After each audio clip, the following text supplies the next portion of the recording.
走啊，看走啊，好。他会在最前，就你先介绍，好，先开场。就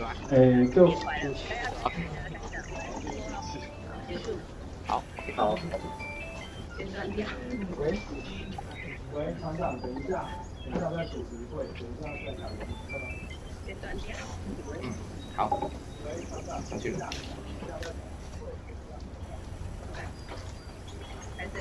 好，各位朋友，早安。新年快乐。然后今天那个我代表林业试所啊，就是非常欢迎大家来在刚开工的第二天到这边来演讲。那今天非常欢迎大家来在林业刚开工的第二天，竹园组的到这边来演讲。那今天非常荣幸为大家，事实上是我们的竹园嘉宾博士为大家邀请到Oregon 的那个攀树师，专业攀树师Brian。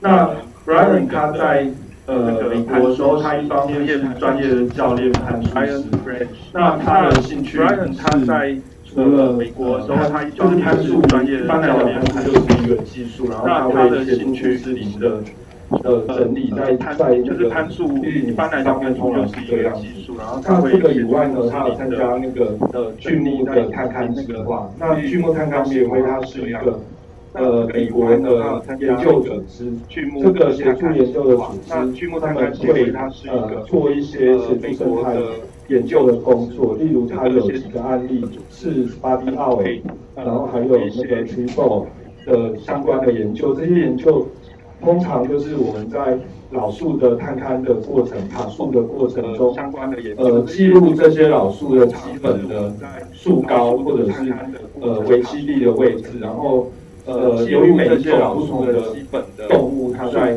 树上面它有特殊的栖所的喜好，所以它也协助研究人员去改善上面这些树。那例如他在美国的一个研究是，不是研究有一个工作就是。他有帮那个例如他在美国的一个去做巨木的调查，在调查中如果他有帮那个某些重要的野生动物那个区域就会被做巨木的调查。像这样子的制度其实是在有巨木一直在就是一直在利用木头的。像这样国家他们会去考虑这样子的事情，在欧洲、在美国都是这个样子，就是一直在利用木头。那今天下午 Brian 会去考虑2点钟的时候，有兴趣的朋友在听过这场演讲以后，2点钟在我们的办公室的后门，就是1楼的后面的后门。这场演讲以后2点钟的时候集合在那边。那徐家军博士会带大家到重要的后门植物区。那下午会由 Brian 跟博士会带大家到重要的本职管理员。那下午会林千佑先生当助手。然后台北竹园里面管理科密索伦他本来是千佑先生当助手，列管的老树，台北列管的里面有一棵密索伦，那因为死亡所以解释。那今天下午的示范是会把这棵树经过剪台以后，经过修剪以后变得比较安全。会把这几天已经经过剪台以后，经过修剪以后，所以下午变得比较安全。然后这个树的修剪之后是有这两个地方，用它专业的技术，然后它改造成树的修剪之后是有兴趣听完这场演讲的以后，有兴趣的朋友下午2点可以到后门去。那我们现在因为今天是一个直播的现场，所以我们现在演讲时间待会会到12点。那在演讲结束后有什么问题就可以到时候再提出来。那接下来我们就以热烈的掌声欢迎 Brian。接下来我们就以热烈的掌声欢迎 Brian。Good morning.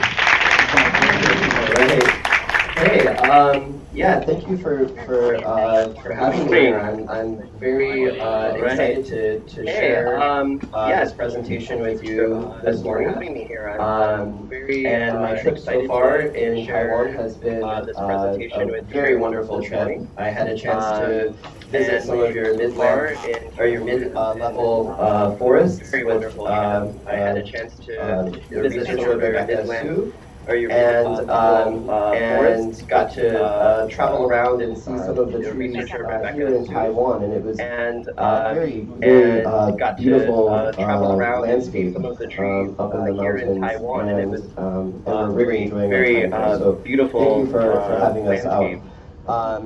I wanted to, is this coming in and out? Maybe I'll use a different one. Does this sound okay?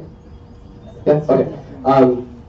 I wanted to ask you this morning if you have any questions, because I'm going to be covering many subjects, and I'll talk a little bit more about that in a minute, but I'm going to be covering multiple subjects, and rather than saving your question for the end of the presentation, I would ask you if you have any questions to please raise your hand, and I'll call on you, and we'll answer your questions during the presentation. We have plenty of time, but for me, the most important thing would be that that your questions are answered, and that everything makes sense.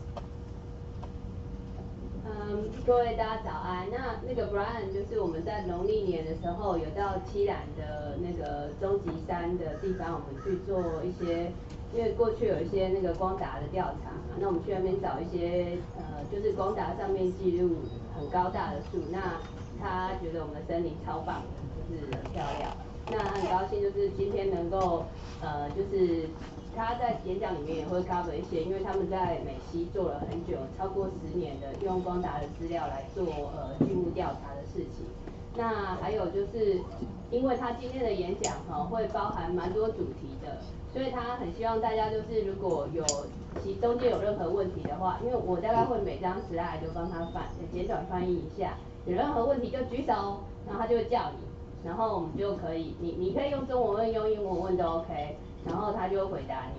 然后因为这样的话，就是大家也可以，可能大家有类似的问题，就是会让这个演讲比较有知识性。那就是他说我们有很多时间，所以大家不用担心。好，那就请大家开始。Thank you, Rebecca. Rebecca is going to be doing the translations for the rest of the presentation as well. So I'll talk a little bit more about myself, and then we'll go on with the presentation. But I wanted to make sure that you know where I'm coming from, and my perspective on these subjects. So I'm from Portland, Oregon, and in the U.S., and I'm an arborist. I'm also working with birds in this presentation and with different animals, but I'm not an ornithologist. I'm an arborist first, and an amateur, I guess, a bird lover, you know, and I recognize the importance of trees for habitat through the work that I've done as an arborist over the years. And so that's kind of the perspective that I'll be taking today, that I'm a tree climber first, and not a researcher who focuses on wildlife. Brian 开始先做个自我介绍，那他是来自于奥瑞冈，就是美国的西北太平洋沿岸的靠近波特兰这个城市。那他一开始是一个攀树艺师，因为其实就是我们目前台湾在推的 ISA， 在波特兰是他协助引入波特兰这个区域，就 Oregon 这个区域。那因为他在长期他已经做这个工作超过20年了，在长期的工作中呢，就是他发现树其实是野生动物非常重要的栖地，然后所以他不是野生动物专家，但是他是透过实作来发现野生动物有什么喜好啊。那今天就是他来告诉大家他过去就是在实务工作上的经验，然后进而他把它应用到就是未来就是野生动物栖地的维护这样。Thank you. So just out of curiosity, are there any arborists in the room? One? 在场有树艺师嘛 ？It's just beginning in Taiwan. Okay, no, that's great. And has anybody in here ever climbed a tree before? 在场有爬过树树的举手。Oh, quite many. Yeah, yeah. Okay. Yeah, climbing trees is fun. And does anybody in the room appreciate birds and wildlife? 喜欢鸟啊，野生动物的。Okay. It looks like I'm presenting to the right audience then. So I just wanted to make sure that I'm in the right place. Thank you. Okay, I'm gonna start off with a few slides. We're gonna talk about trees. We're gonna talk about the biggest trees in where I come from, and then we'll start to talk about how trees get old and the architecture changes, and then how they better suit themselves for habitat. And we'll also talk about what birds and what animals live inside of trees. And then the work that we can do, even with chainsaws as arborists, to both identify and preserve, but also create this type of habitat in our urban areas. So we'll be going into the woods a little bit, into the forest a little bit during the presentation, but really we're focusing on our urban areas, because that's where most of us live. Most of our population is set in these urban areas. 他今天的主题主要是focus 在都市里啊，因为我们大部分人还是住在都市里。那他首先会告诉我们，就是树啊，它在从年轻到老的时候，它结构如何变化。那它变成一棵老树的时候，它结构如何就是适合野生动物的生存。那就是即使是你是一个树医师，你可以利用链锯来帮助他们，就是来让这个栖地更适合。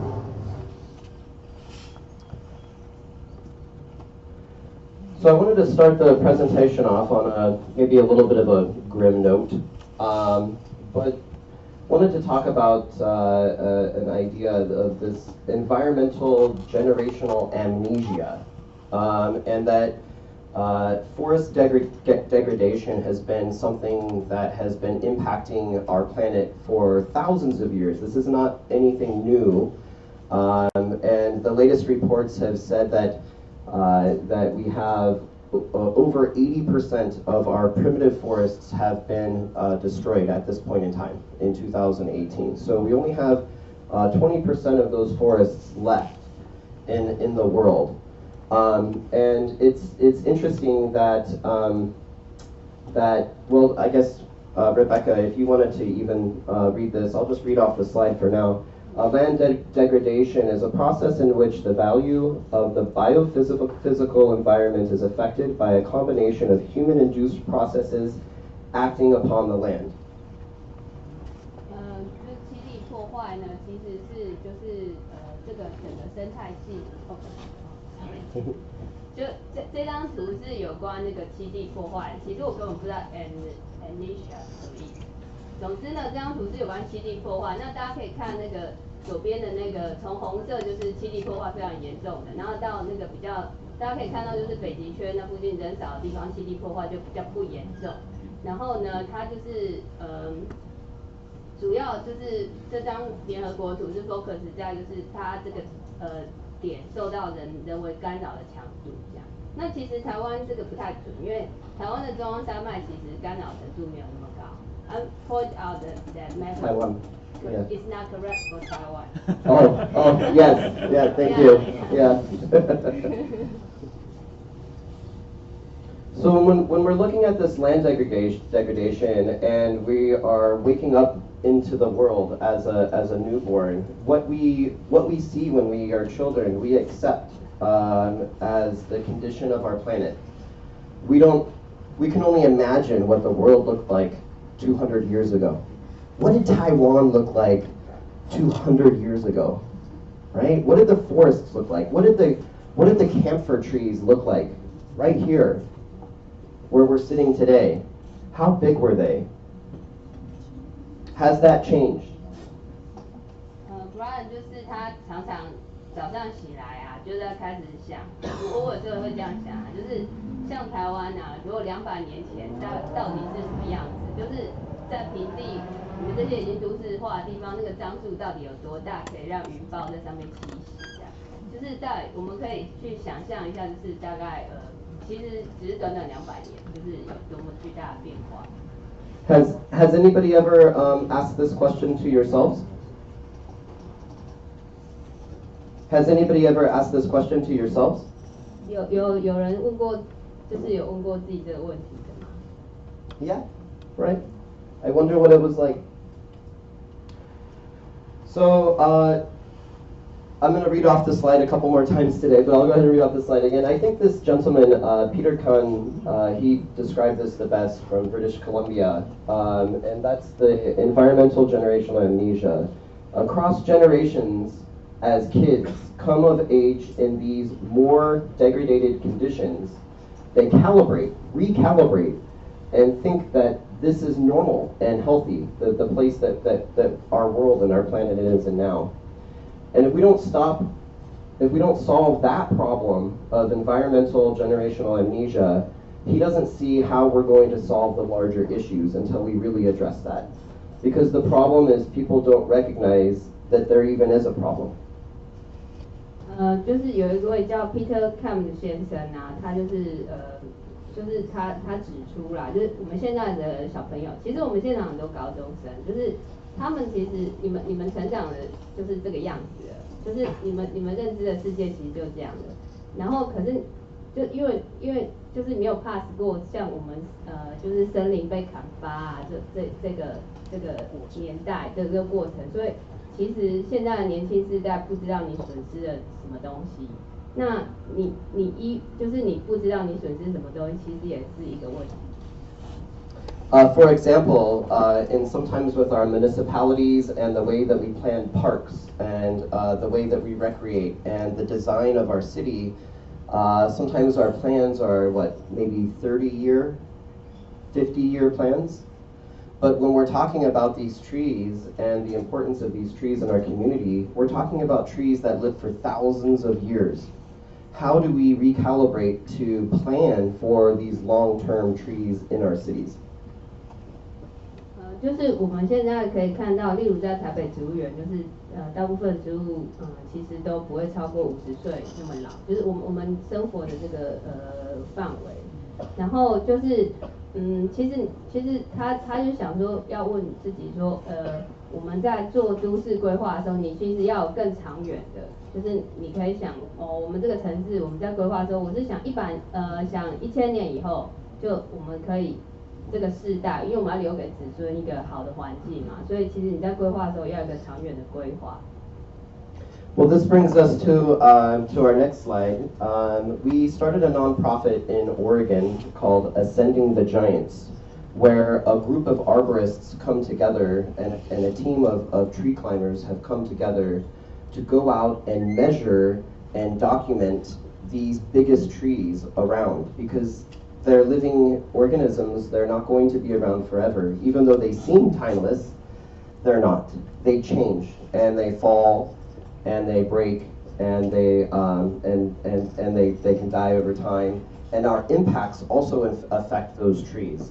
And so what we've done is created a team of people who go out to find the biggest of each species, so that we can have a timestamp. In 2018, we can say, these are the biggest trees in the world. And that way, when we look back 100 years from now, we have good, solid information and documentation about these trees, so we can set the highest expectation. Our fear is that trees are or our expectation of how big trees are and how important trees are is shrinking as we recalibrate every generation. So this project is setting out to keep that expectation as high as we can now. 那所以的话 ，Brian 啊，就是跟他的一些同好都是最顶尖的攀树人，他们就成立了一个叫 AG， 就是 Ascending the Giant， 就是爬最大的树。他们在 Oregon 其实是台湾好几倍大了。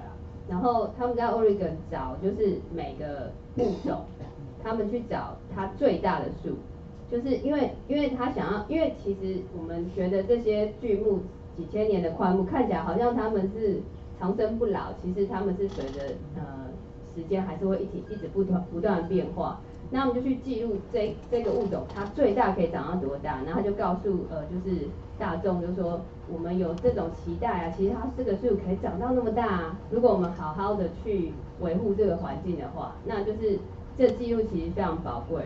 那其实我在这一次的探勘里面有一个非常就是也是我加一下，就是也是觉得很感慨，因为上个月上几个礼拜前不是大雪嘛，然后我们就是2年前有爬一棵非常大的香山在七兰，大概50几米，然后这次大雪它就倒下来了，还亲眼在我面，就是我们看到它，就是我要回去找，就发现倒下来，然后 Brian 就跟我说这个很常见，然后说因为那棵树看起来很健康，然后很大，然后就觉得它应该是长生不老，它应该会比台湾还活得久之类的，然后他就跟我说，其实在他的过去的历程，他记录的历程中，这种是很常见。Okay, I'm talking about the story about the fallen Kumihania. Oh yes, yes. That's always disappointing to see when you measure a tree and you go back out the next time and it's on the ground. It's very disappointing. So when we're measuring these trees in Oregon, well, actually in the U.S. we have a program. It's the Champion Trees. It's a national registry of all of the biggest trees in different regions, different states throughout the continental U.S. Well, Hawaii and Alaska as well. So the U.S. is covered for this, but we go out and we have groups in each state that send in their information, and there's a national registry that keeps this information. So we have a kind of an agreement with each region on how we measure these trees, and I'll talk a little bit about that. So we measure these trees using a system called the American Forest Points System, or AF points. Which is calculated based on the trunk circumference measured, the height of the tree, and the average crown spread. So the longest crown spread, the longest part of the crown measured, and then the 90-degree axis of that we measure, multiply by 2, and then add together and then divide by 2, and that gives us our average crown spread. Because trees aren't perfectly round, right? Okay. 他们有一个就美国有一个国家资料库啊，然后这有一个计划叫 Champion Tree， 就是冠军树计划。那么在美国整个美洲大陆的各州都有不同的团体协助，就是去记录最大的树，每个物种的最大的树。那他们有一个标准，就是去量测这些树的标准是共同的。那就例如像胸围啊那些是固定，那它有个比较特别是他们会量那个冠幅，冠幅就是它树冠的大小。那会先去找那个树冠最长的那个长那个宽度，然后再去找90度的那个宽度，然后加起来要除以2，就是它的那个冠幅。Yeah, and this makes it very easy and simple for anyone to use, and that's kind of what's really great about this point tally system to find that point value. Is that anyone can do it. There's more complex ways to measure trees, but we like to leave it as simple as possible. 那这个标准程序，他们希望它比较简化，然后让全美国所有的人都可以 follow， 可以很 easy 的实行这样。So this is an example of a tree that we measured back in 2008. This is the tallest tree in Oregon. It's also the tallest Douglas fir tree in the world. It's 327 feet tall, and it's our state champion. So it's the biggest in our state. It's not the biggest in its native range, but in our state, it's the largest. And then that's me climbing with my climbing partner Will Kumjin. 这 Brian 在2008年就是他们量测一个他们州里面最高的花旗松的画面，然后这棵花旗松327英尺除以3的话，大概是超过100公尺高，那就是他们过去就是工作的画面这样。So in climbing these trees, we we oftentimes were the first ascent, the first people to ever go up into these trees. And so what we find in these trees sometimes might be new or unknown information that we're finding out. And so we're always keeping our eyes open when climbing these trees about both the associated flora and fauna. Go ahead. 那因为他们在找冠军树的过程，通常这些树都是第一次爬，所以上面的物种都没有被记录过，然后所以他们会特别去注意植物跟动物像在这些树上。So this was 10 years ago now, in 2008, that we climbed that tree that I just showed in the last slide. While we were doing that expedition and climbing that tree, we had videographers and photographers capturing and creating a documentary about measuring that tree.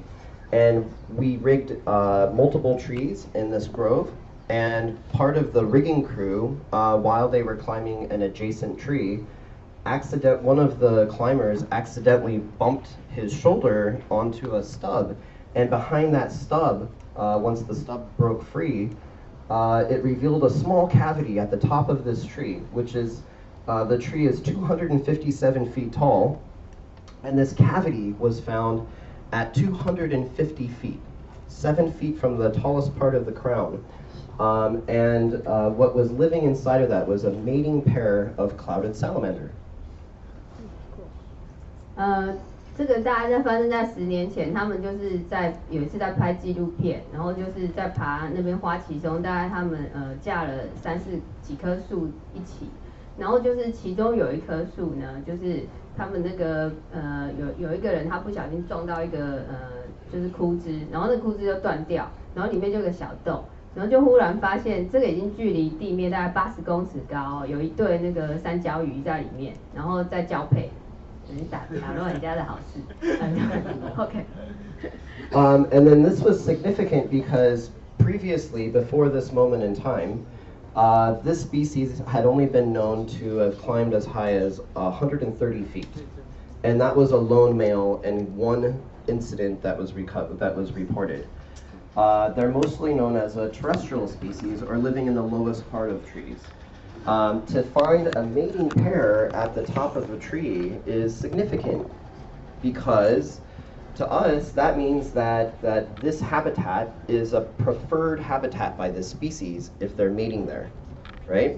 And so we gathered as much information as we could about this experience, and we submitted an article to the Herpetological Review, which was published a few months later, talking about this special type of habitat in the tops of these trees, which sheds some light on, once again, the importance of big trees and what types of animals rely on them.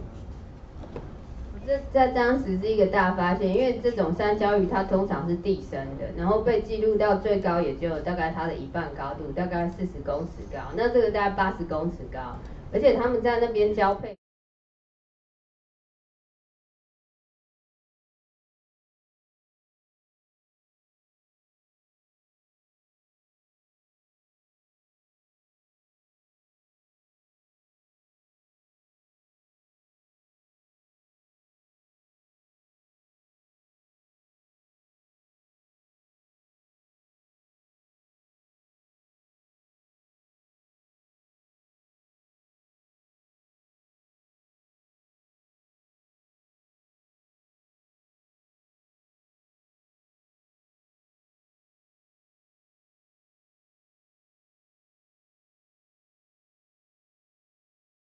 As I recall anyway, ever since this experience, I've been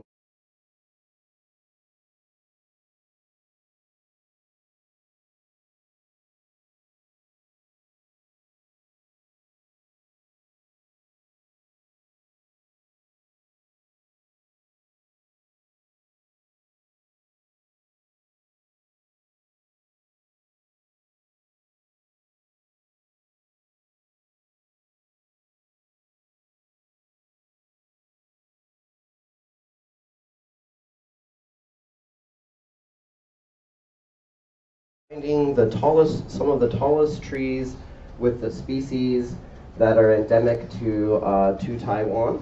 and using LiDAR to find some of those trees. And LiDAR is a great tool, but it doesn't. It's only a tool. It can be very accurate, but it still requires ground truthing. It still requires us to go out to get that important documentation, both of that flora and fauna relationship with these trees, but also to make sure that the information is accurate. 那就是 Brian 就提到啊，这个其实我们现在也在做，但是他们大概10年前就开始做，就是光达是一种蛮新的科技，就是用飞机，然后我们打雷射到地面，那它可以计算出地面的高度跟那个地形的高度，那相减我们可以知道那个大概是树的高度。那现在这张图就是在七兰那个绿色的点是三姐妹，就是我们去年有拍摄那个台湾山，那大家可以看到它下面是不是有个粉红色的点？那个是光达超过60米的高度，那它有一点点误差啦，就是但是还是算是蛮准的，就是你可以看那个距离大概几十公尺。那现在这些红点都是超过60公尺以上，那有的甚至超过90公尺以上。但是即使是这种资料，你一定要有地面部队去确认，就是它到底准不准。然后还有在它上面，它的周围的野生动物啊、植物的环境跟都是需要去实地监测。所以这次其实我邀请他来，主要是做这件事情，因为他们已经做很久了，就是希望他们提供相关方面的经验这样。You read National Geographic in Taiwan? 国地杂志有大家有念有应该有吧 Oh, come on. I bet there's more people who read National Geographic. Come on. Yeah? 至少Right? 1-2期。Did anybody recall a photograph of the Three Sisters trees? 去年的12月号就是那个台湾山三姐妹的那一期嘛。Yeah. 现场有人看过那一期吗？ This was some of Rebecca Sue's work. Yeah, many, Right? Yeah, many. Many. Oh, I know. Yeah. Did you talk a little about exaggerated measurements with slopes? If you wanted to describe a little bit. Yeah, you can do that. I haven't. I just said that the red spots are the Three Sisters. The Three Sisters here. Yeah. So there are some not that accurate. There are some Because of slopes. Yeah. So Taiwan is an extremely mountainous place with very steep slopes. We have some areas in Oregon and Washington that are similar terrain, but not as extensive or not as expansive as Taiwan. You have a very interesting landscape here that I'm completely blown away by. It's so beautiful.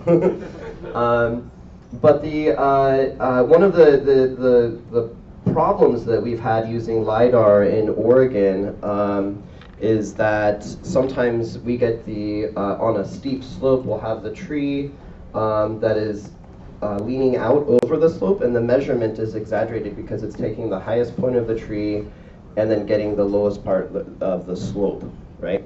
And so that's kind of where we get why it's really important that we go out and follow up on this information, report that back to the folks who are using LiDAR, so that we can figure out how to solve that problem.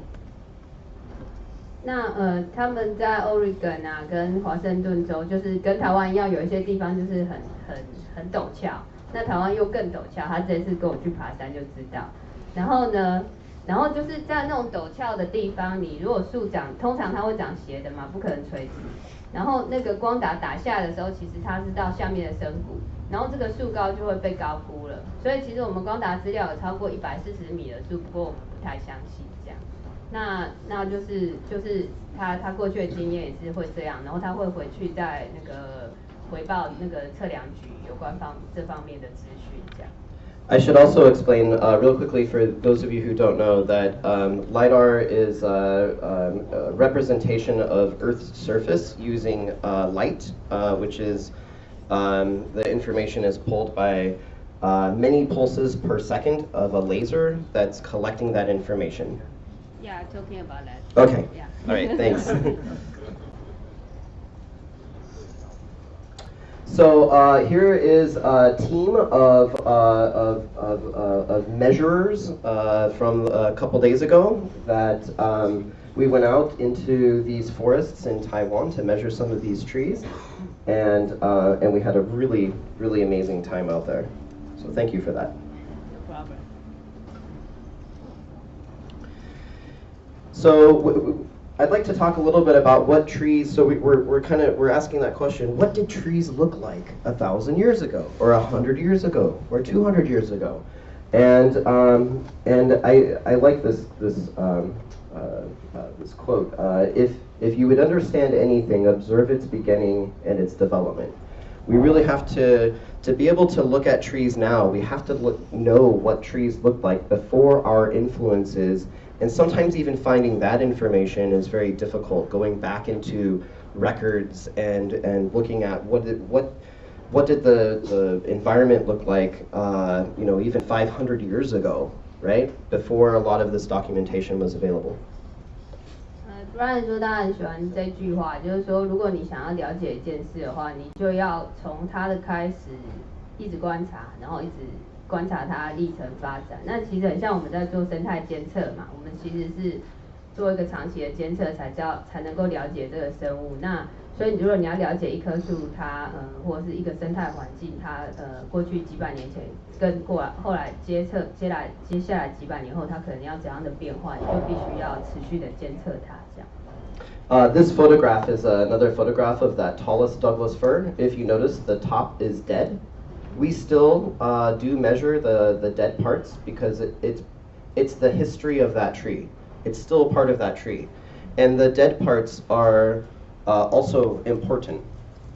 这就是那个刚才他提及那一棵目前最高的花旗松的大概300多米300多英尺100多米的花旗松。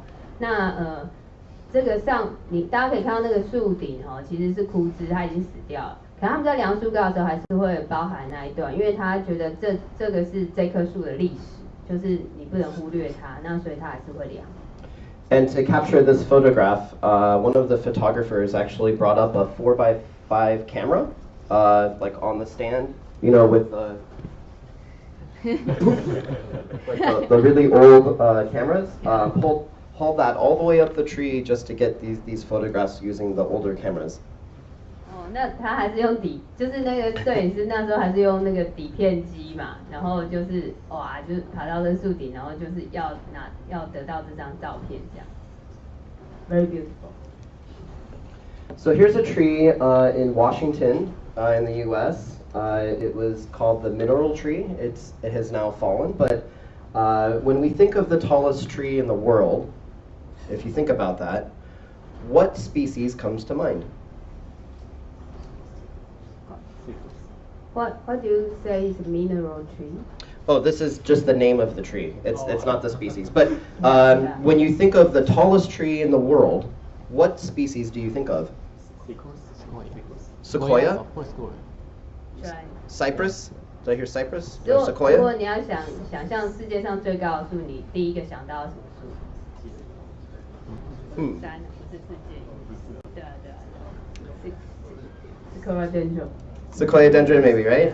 Or Sequoia supervirens on the coast of California. Well, this is actually the tallest tree that we have good records of. And it's actually Pseudotsuga menziesii, which is Douglas fir. 可是世界上目前为止记录到最高的树，就因为这棵已经被砍了嘛，然后它其实是一棵花旗松，在华盛顿州。Now, did you see what just happened there? We know the information that we have learned about since we've been around on the planet, right? And without that historical information, we would think that the tallest trees on the planet would be the redwoods, right? So once again, that's just kind of like some of the work that we're doing. We're trying to set that expectation and have those explanations for species. So this tree was actually 395 feet tall, almost 400 feet tall. It was a Douglas fir, and it was loved by the local people. In fact, it was loved so much, it was kind of loved to death. The top broke out, but there was so much impact from people driving and picnicking at the base of the tree, and also people stoking fires for picnicking, and burnt out the bottom of the tree, and the tree eventually fell over. 哦，因为，It's funny 这他给我们一个范例啦，就是说我们现在大家都觉得红山世界上最高的树，可是如果没有这张历史照片的话，这个是花旗松嘛，它高度超过130米。那世界上目前最高的树在114米是红山。那如果没有这张历史照片的话，我们会被误导了，觉得世界上最高的树是红山，其实不是。那因为当初就大家实在太喜欢这棵树了，都在下面野餐啊，干嘛的，然后在下面生火啊，然后反正后来这棵树因为大家太喜欢它，后来就倒了。因为我们很喜欢，例如像成大的那个榕树，好了，就是跑下去玩啊，然后就踩踏啊，其实对这棵树不是好事，这样。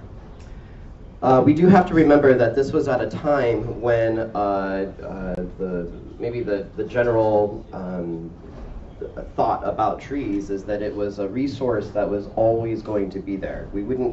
There's so much of it, right? But those times have changed. So here's another giant of the past, God's Valley spruce in Tillamook, Oregon. This tree measured to be over 25 feet diameter. This tree was burnt down in 1903 in a massive fire that we think was started because of us, and it was anecdotally it was measured to be over 300 feet tall, but we don't have the height measurements. If that was true, this tree would actually be larger in volume than General Sherman, which is the largest tree by volume, the largest living thing on our planet is General Sherman, a Sequoia dendron giganteum in California. This species would have had that record. Sitka spruce. 那举另外一个例子，这个是云杉，然后这一棵它长在那个 Oregon 比较靠海边一个叫 Tillamook 的地方。那 Tillamook 是很有名，就是产毒落的地方。那我前年去那边的时候，他们都会讲说1993年有一个非常大的火灾，然后他就说这棵树就是在那个火灾的时候啊被烧死。那这棵树它的树围有7点多米。然后那时候没有精确的树高测量，因为可能没人爬啦。然后所以就是如果啊这个记录是正确的话，那目前世界上最大的树是谢尔曼将军，是世界野，它的那个材积是最大的。那如果这棵树的记录是树高，它有大约的估计，如果是正确的话，事实上这棵树它比目前最大的谢尔曼将军还大。然后所以就是他一直在提醒我们说，我们在做这些记录的重要性。So here's another one I thought that I might mention, being we're here in Taiwan. Here's one of your biggest trees, not the biggest perhaps, but one of the largest of this species. In the Alishan, did I pronounce that right? Alishan forest. And this tree was definitely a record tree that has measurements and photographs and was well documented throughout history. That eventually, because of our influences to the changes in the environment, this tree also toppled. Which you can still go visit this tree on the ground, but that this tree was very significant for Taiwan. 那他就举一个我们本地的例子，现在是这些高中的小朋友可能就不知道，就是阿里山。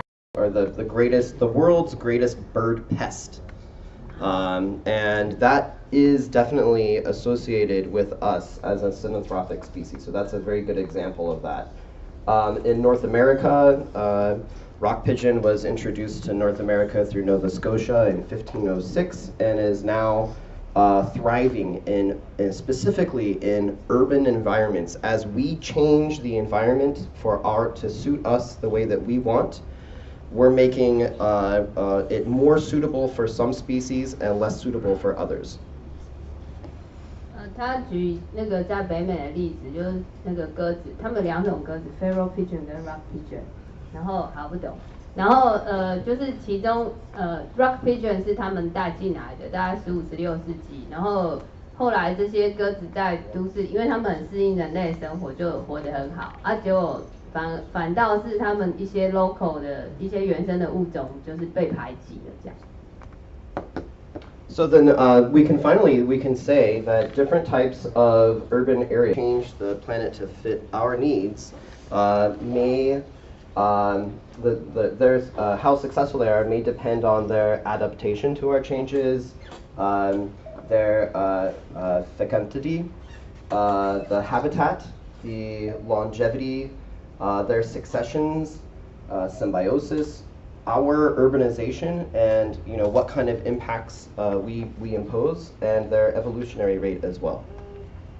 那这些都市里的野生动物呢，它的人生胜利组，就是这些它能够成功的在都市里生活下野生动物，其实它有很多原因嘛。那这个就是大家要去读生物课本，这些专有名词，就它的适应性啊，或者是其实跟我们都市化的程度也有关系，还有它的演化速率，因为有的动物它适应很快嘛，它可以很快的就是转变基因型的。Okay, and so we know what wildlife is, and we know how wildlife depends on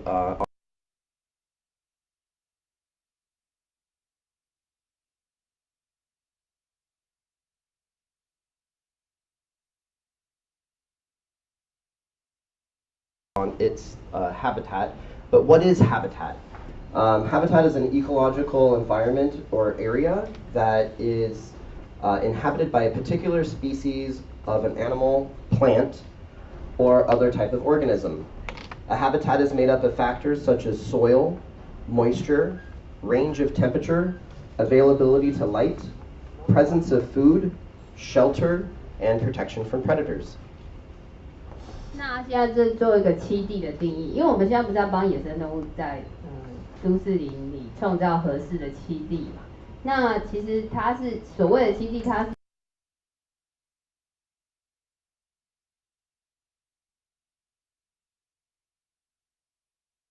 一连串物理跟物理环境跟化学环境的组合。那我们像我们人类，你喜欢怎样的环境？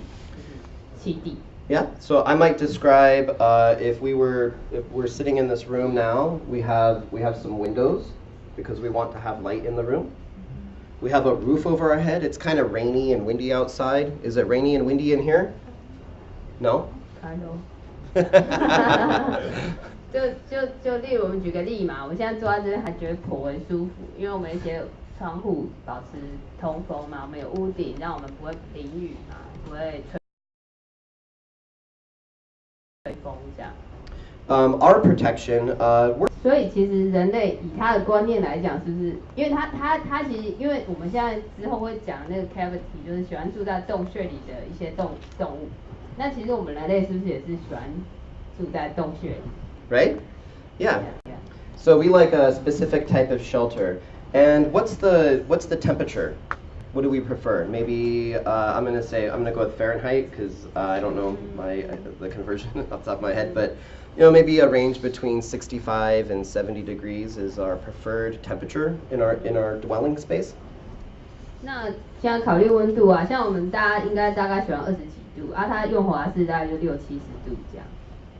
And how much moisture? It's pretty arid, right? When we want to bring plants from outside and grow them inside of our house, if we close the windows and turn the air conditioning on and it's very dry, those plants won't survive, right? Because they need a different type of moisture availability. 那像湿度，我们人类喜欢的湿度可能就是60、70度啊。然后如果我们把窗户都关起来，开的气就会很干。然后如果我们把那些喜欢雨淋的那些植物带进来，它们就会 And we don't live in isolated areas really far from each other, right? Typically, we like to live in communities, right? 然后我们人类是社会性的动物嘛，我们喜欢大家在，就是比较少啦，喜欢独居的应该比较少。Hence our urban environment, yeah. And then we also we like to have food nearby, right? How far is the closest restaurant from where we are right here? How far do we have to go? 然后我们也要吃的嘛，所以距离我们最近的那个餐厅大概多远？好像就 meter maybe. Yeah, across the street, right? We like to keep our food close to us. So what we're doing here is we're describing our habitat needs and how we've created our cities to meet our needs that are suitable for us. Each species, every living species has its own preferences. And so as we're talking about the habitat and we're talking about these species that rely on trees, we first have to understand what their preferences are. And so we'll describe some of those soon. 那刚才 Brian 都在告诉我们说，你想想，就是以我们人类的角度而言，你喜欢怎样的栖地嘛？那所以我们将来就是你在考虑其他的物种的时候，其实每个物种它有不同的喜好，所以你在考虑的目标物种的时候，你就要先考虑它的喜好，就是以刚才我们讲的这些条件来思考这样。And so I'm also going to list some common causes for habitat destruction. Urbanization and development is the first one that comes to mind. I think you would agree with me. Invasive flora, this is a very expensive issue that many parts of the world have to deal with, as well as invasive fauna. Deforestation, this is a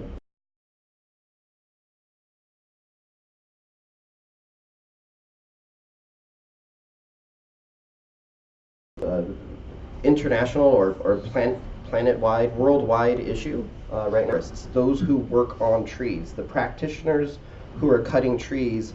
We really need to understand what our impacts are when we're working on trees and that we are affecting the habitat for these species. And then also some urban management practices like raking all the leaves, you know, taking all the leaves, cutting all of the dead wood out of every tree, taking every dead branch out. We're taking all that habitat, those places for foraging that the birds go to eat. We've cut all that. We've taken their food source away. Some urban forest management practices, we need to start thinking about our impacts and how that's affecting our wildlife. Fire, pollution, roads, and other anthropogenic influences. 那现在这边就是开始讨论说，那像我们这种都市林的环境里面，就是哪些是影响这个都市林野生动物栖地的因子。那例如说像都市化嘛，我们就把路面啊都铺了柏油路啊，或者是你盖了高楼大厦，那个反射就是你热岛效应之类。那或者是像我们会带进来一些入侵种。那还有你把原生林砍掉啊，然后他还特别提到，像他们这种树艺师在处理树木的时候，其实你也是对这个栖地造成一定的破坏。那还有像我们一般就是都市林的例如像公园路灯管理处，他在做一些扫除落叶的工作，或者你台风前的准备，你砍掉一些枝条，这个其实都是会对野生动物造成一定的影响，那还有污染啊，或者是其他的人类因子这样。And our sensitivity and our thresholds on what we think is acceptable or not when we're talking about these practices or types and causes for habitat destruction, we set, you know, as a people, as a community, we set our own thresholds on how we feel about that in our community. So your community here in Taiwan may have a different threshold on how sensitive you are about this. For instance, right now I hear something we might describe as sound pollution. Yeah. To me, this sound is like, I feel like I'm in an earthquake right now, and I'm not used to that kind of sound. You know, in this downtown urban area in Taipei, maybe this is a common sound to hear this, you know, changing and of infrastructure with that pounding. Metro construction. Metro construction. Okay, yeah, yeah, which is important. We need to be able to travel in our city, of course. We don't Yeah, like that. yeah, yeah. 他在讲说哈，就是不同的社会啦，就是像他们在北美的社会，还有我们台湾这边社会，你每个人的忍受程度都不一样。然后，所以你在做这些都市林管理的时候，其实你要因地制宜。那比如说，他就举个例子啊，像外面在捷运，所以那个很吵嘛，然后他就觉得，如果是他的话，他会以为是地震要逃跑了这样。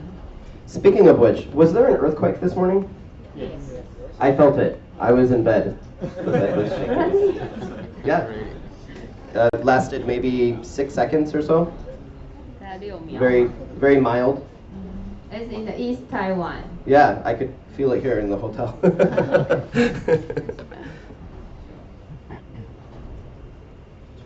Okay, let's see here. So here's an example of oops, let me go back one. Okay, here's an example of a cavity-dwelling species. This is the northern flicker. This is native to Portland, Oregon. And it is, we have a fledgling here who is getting older, and the parent bird is feeding the fledgling. This branch here that you see, this is hanging, it's in the right-of-way, which is in the US, that's, you have the road, then you have the sidewalk, and then you have an area called the right-of-way, where we plant trees, or you have the road, the right-of-way, which you plant trees, and then the sidewalk. So this tree is in the right-of-way near the road, and this big dead branch right here is hanging out over the road. And the management decision for this piece of wood was to remove it because it's dead, and it might fall and hurt somebody. What we're getting better at as arborists in making these decisions is checking to see if this is actually likely to fail or not. So what we did was we put a rope on it and we pulled on it, and we found that it was actually quite strong, and that it had some decay up here, which is suitable habitat for a species just like this. And this bird had not moved in yet. There wasn't a nest there. The timing of the year was, I think it was January, February, and like now, and a month later, during breeding season, this species moved in. And we were able to watch this species and see this young bird grow and eventually fledge. And an interesting thing about northern flicker is that the fledgling, after it fledges, it actually stays with the parents for several months, foraging, and they stay in the nest.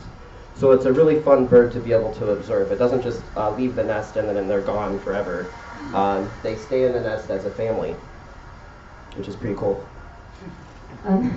他举一个例，这种鸟是在他们Oregon 州只叫 Northern Flicker。Flicker 是什么鸟的？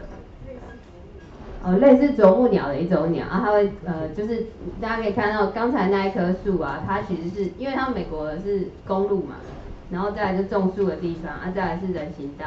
那这棵树它的枯枝，就是刚才它做长那个枯枝，它其实在那个公路的上方啊，然后那个管理处就希望他们去把那个枯枝移除嘛。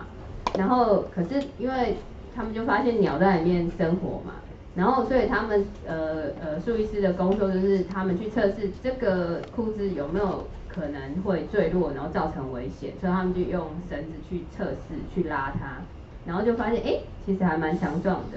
那就讲说这种鸟很好玩，就是它是大概1、2月的时候，它就会先去占那个枯枝，站在你看它在上面嘛，啊等到3月的时候，它就会再搬到下面的洞，啊就在那边养小鸟。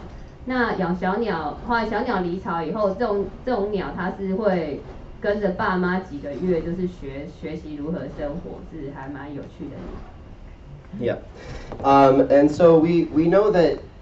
When we're looking at the possibility for habitat, that it's not always used, but we do know also that because we recognize the value of the potential habitat and our decision to leave that this was successful, and that we do have a responsibility when we're managing our cities and we're managing our parks, we do have a responsibility to recognize these types of habitat for these important species. 那他的例子就指出说，当我们在做都市林管理的时候，其实我们有责任去保留这些潜在的栖地，因为其实他们不会一直这些野生动物，它们并没有一直去用这个，你不会一年四季都看到那只鸟在那个枯木上嘛。可是如果把它移除的话，那它们就少了一个栖地。So in the U.S. we have a migratory bird. Sorry, this is This is actually in Canada. We have one in the U.S. as well. This is from a different presentation taken from that I gave in Canada. But really, it captures the same thing. We have a Migratory Bird Act that protects migratory birds in our country. And so what it does is it prohibits killing, capturing, injuring, taking, or disturbing of migratory birds, damaging, destroying, removing, or disturbing of nests, and a couple of pages on other ways you can combine those words together, and a few other words, basically saying you can't do anything with these birds, they're protected. And so are their eggs, and in some cases so is their habitat. 那这边举一个例，就是他们美国有一个候鸟保育法。因为他之前在加拿大演讲，所以不小心拿到加拿大弄错，但美国也有一个这个，那就是基本上就是说，这些候鸟有一些物种是被保育的嘛，然后如果你伤害它鸟或者是它的蛋，都是会坐牢的。And that if convicted on indictment, that the fine would not exceed more than $1 million. But we do have some cases that even do exceed that, depending on how egregious and how maybe what's the word? The lack of respect for the species, even with an understanding of the law, depending on how that, like there's sometimes right-of-way or utility companies for power lines where we have to retrofit our poles for birds of prey like a hawk. And if they're told to do that and they don't do that in a reasonable amount of time, then they may see even greater fines than this. 那这个罚金很重，100万美金，大概就3000万，或者是被关3年。然后呢，可是如果是你是电力公司或干嘛的，就是你是专业的，就是例如像我们职业驾驶，他如果有车祸会罚更重的意思，就是你是专业，然后你又去伤害到这些，你会被罚得更重。Does Taiwan have any laws that protect any sort of birds or animals here? Yeah, we do have a 保育法 ，Yeah, Wildlife Conservation Act. Yes. Yeah. That is similar. That protects maybe not the money or how it's the offense and conviction, but maybe something that is described similar to this that protects the eggs, protects the nest, and protects the bird. Yeah, we have similar law to protect them, but it has to be in a list, red list. And okay, so that's a different. That's for Endangered Species Act, right? Yeah, kind of. Or more for endangered species. 我们有候鸟保育法。No, we don't protect our migratory birds. Okay. Yeah. But when they become endangered, then there might be a period of time once it's accepted that it is added to that list as an endangered species. 黑面琵鹭有。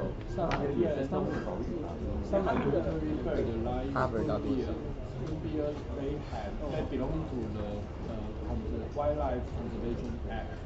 Oh yeah, my boss he say some because he knows birds as well, and he say there's some endangered migratory birds also included in that list. So I hear some questions and some conversation when I'm proposing this question during this presentation. Like there's maybe some unknowns. This is common in the U.S. even and Canada. When I present this to arborists and I raise my hand and and I asked the group of 500 people, are you familiar with this law? And I see no hands raised. Really? Yes. So it's not information that the most of our public actually knows and understands, and so that's kind of part of this is reaching out and making sure that folks do understand both the protections, but also it's very sad when you have an offense and the person says, "Well, I didn't know," but they have fines or imprisonment, and it's really sad because we understand, they probably didn't know. 那以及这个原因就是他想要知道说我们一般民众，台湾一般民众对野生动物保育法相关法案相关法律的了解，因为他说因为他在美国常对那个专业的攀树师演讲嘛，他说现场可能有500个人，然后他就问他们说，那你们知道这个，例如像这样的法案，就是会罚100万美金跟坐牢3年的，然后现场就通常都没有人知道，然后很多人就是被罚了或被抓了都不知道他到底为什么被罚或被抓，他就觉得很悲伤。So the point there is just that I feel that we as a community can do a better job making sure that people understand these laws. 所以他觉得就是应该要教育，就是才法，所以应该就是要多传递这方面的讯息。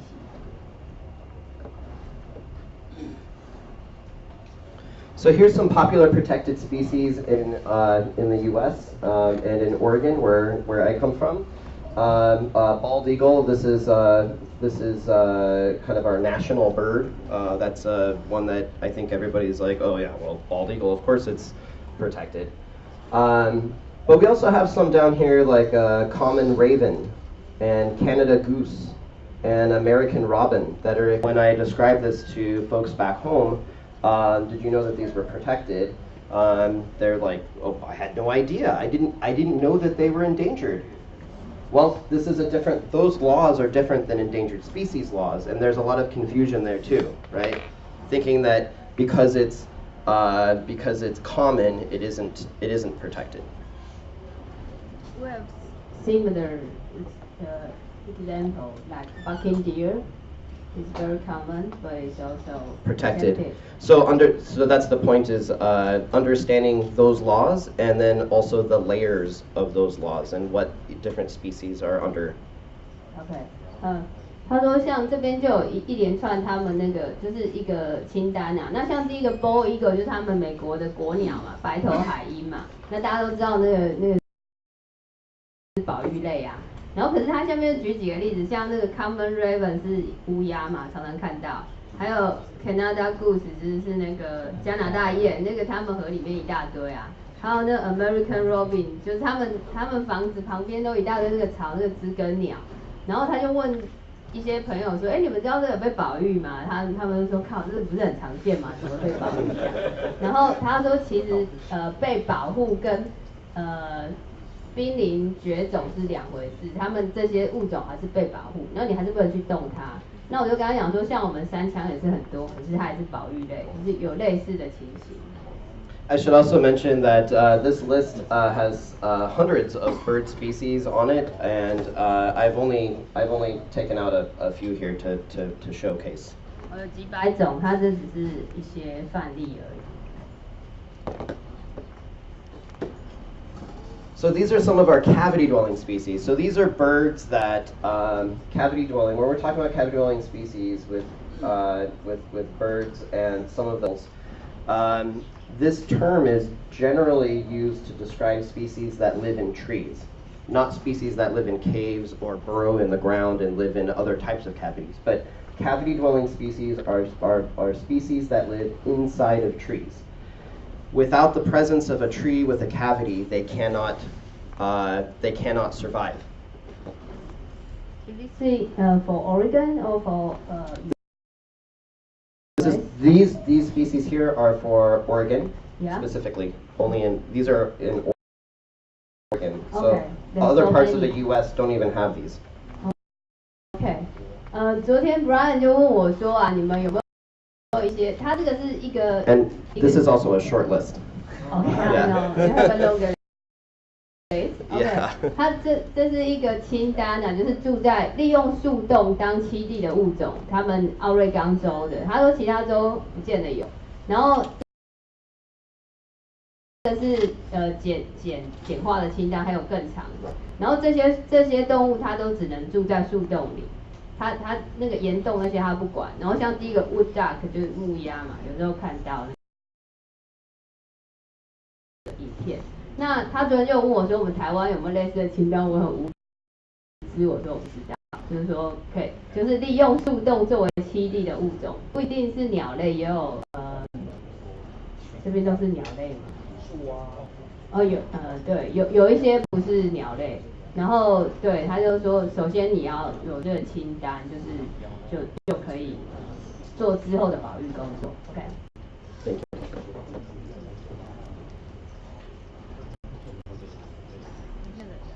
So here's a list of a few, I put this very brief, short list together last night of a few cavity-dwelling species here in Taiwan, right? Eurasian nuthatch, thrush. And I found 13 owl species that also use cavities. This list is probably, I'm sure that if I had more time, there would be quite a few more species to add to this list, but this is just something I found. This took me about 10 minutes last night to put this slide together.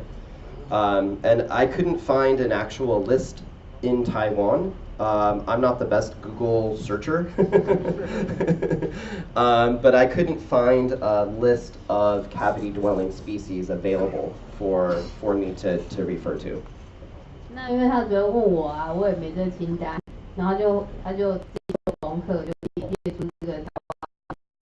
他说他花10分钟去Google， 然后就在列出这些鸟啦。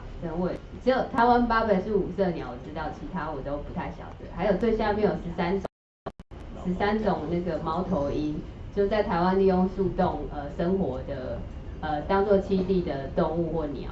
那他也找不到，就是我们有国家级的，就是类似这种的清单这样。I noticed that there's some students in this room, and maybe this could be an assignment to put together a better list for these species. 有建中的生物老师可能可以给你们学生当做家庭作业这样。So one of our largest cavity-dwelling species, this bird actually does live in rock cliffs and caves and areas like this as well. But when we see a bird or a species reproducing in an area, we consider that a preference for that species, right? If it's reproducing there, then it's suitable, right? And so we found that actually California condor also uses trees for the purpose of reproduction, right? So building or creating a place to lay eggs and raise their young. 这是一种加州秃鹰，那基本上它是在那个岩壁上筑巢。那可是他就有发现那个加州秃鹰也是在树洞里筑巢的。那那个理论上就是你发现一个野生动物，它会在这边繁殖的话，这是它喜好的栖地，就是它喜欢在那边成家立业这样。So this tree here on the left-hand side, this is a Sequoia sempervirens on the coast of California, and then on the one on the right is a Sequoia dendron giganteum, like we were talking about earlier. They're both very large trees. What do you see in these two photographs that are similar? Two different species in two different forests. These trees. 它左边这个是那个红杉，然后右边这个是世界野，然后都是蛮大的树。那可是这是两种不同的那个森林。那大家可以发现说这两张照片有什么相似之处？ Two hole. Big cavity. A big cavity? Yeah. Yeah, there's a big cavity in both photographs. Yep. What else? And front door and back door. I do see a hole here, but I don't see another one on the other one. So Is that not hole? this here? No, down. I see a hole here. Yeah. This is all part of the Oh, cavity. that's a bird face. That's a bird face. Yep. Okay. Those are both condors. Yeah. Sorry, the 我很说只 photograph 有 is 前 not that 门 great. 跟后门。 What else do we see in these two photographs from two different forests? 还有什么相似之处？刚才那个有人说是洞都很大，那大家觉得还有什么相似？ What was that? It's tall. So this isn't the bottom of the tree, right? We're near the top of the tree, right? So how high do you think this is? 大家觉得这有多高？20? Above 20 meters? We don't really know, but we could say it's probably pretty tall, knowing that these trees are some of the tallest trees in the world, that we're probably up pretty high, right? What else do we see? 树都活的。哦 ，these are living trees. They're living trees, right? They're both living trees. And what about this dark area inside? What do you think caused this dark area? Burn? Burn, right? Fire, forest fire. 哦，他们有被烧过。 Right? So 黑的。 both of these trees were burnt at the top, not at the bottom, at the top. What kind of forest fire burns at the top of trees?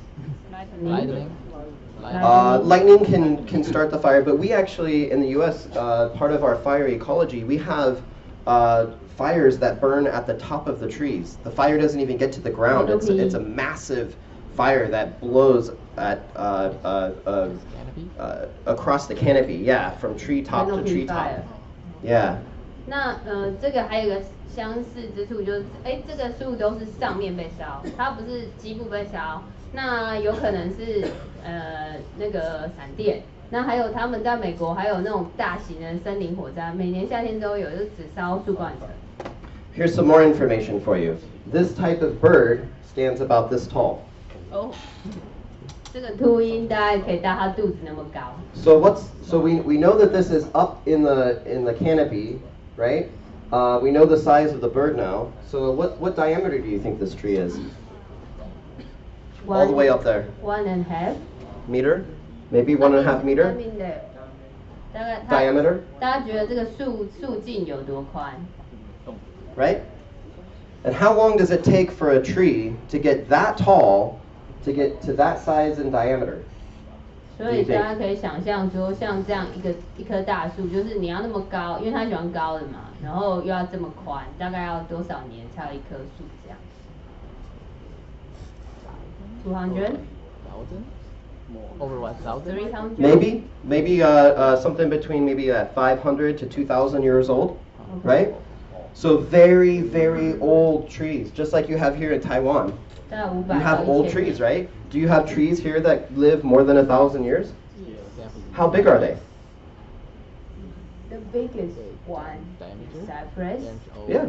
is about 10 meters. 10 meters diameter down by the ground. So when we start putting together all of this information, right?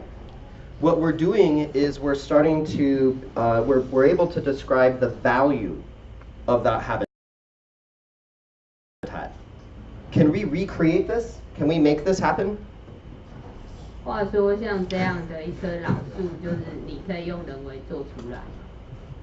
No, right? So what's the value of something like this for this species that reproduces here? Priceless. Priceless, right? When we see something with a massive cavity like that a bird is reproducing in, that is priceless. Very valuable. 所以像这样我们无法复制的栖地，其实是无价的这样。So we talked a little bit about causes for habitat loss. This is a species in North America that is no longer with us. It is now extinct. Do you have any extinct species here in Taiwan? 我们有一些 An example? 绝种的物种 Labor, cloud labor.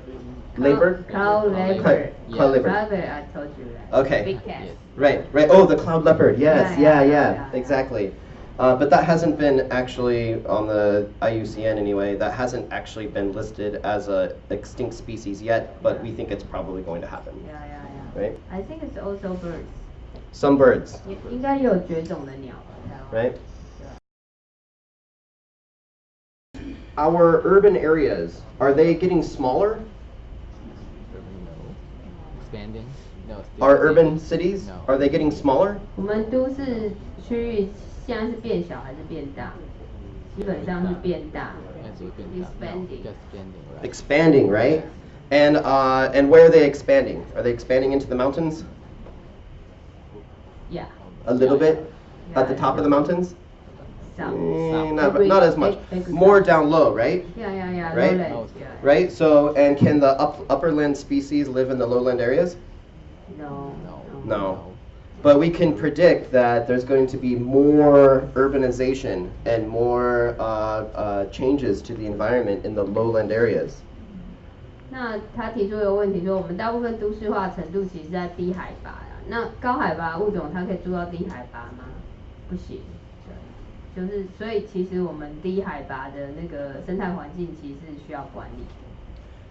So the Carolina parakeet is one that was extinct in the 1930s, mostly from land degradation and farming practices, hunting because it was disturbing the crops, and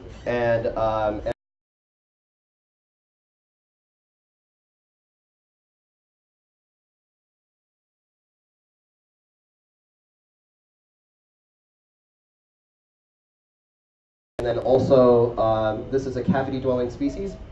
I think all parakeets are cavity-dwelling species that I'm familiar with anyway. So this was a cavity-dwelling species. It needs that extremely valuable, priceless type of habitat that's only in some trees, not in all trees, just in some trees. That's perfect for its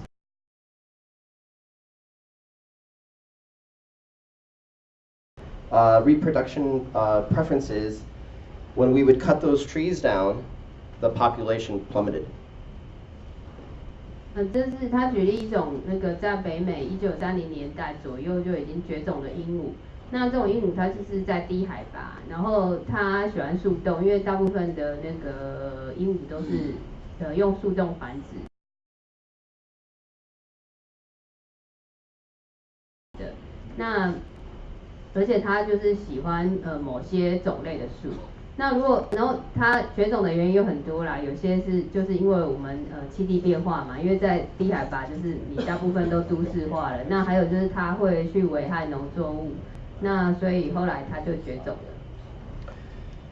So we can say that we can impact wildlife positively or negatively on a daily basis with how our behavior, how we behave and what we do, right? Is that your drawing?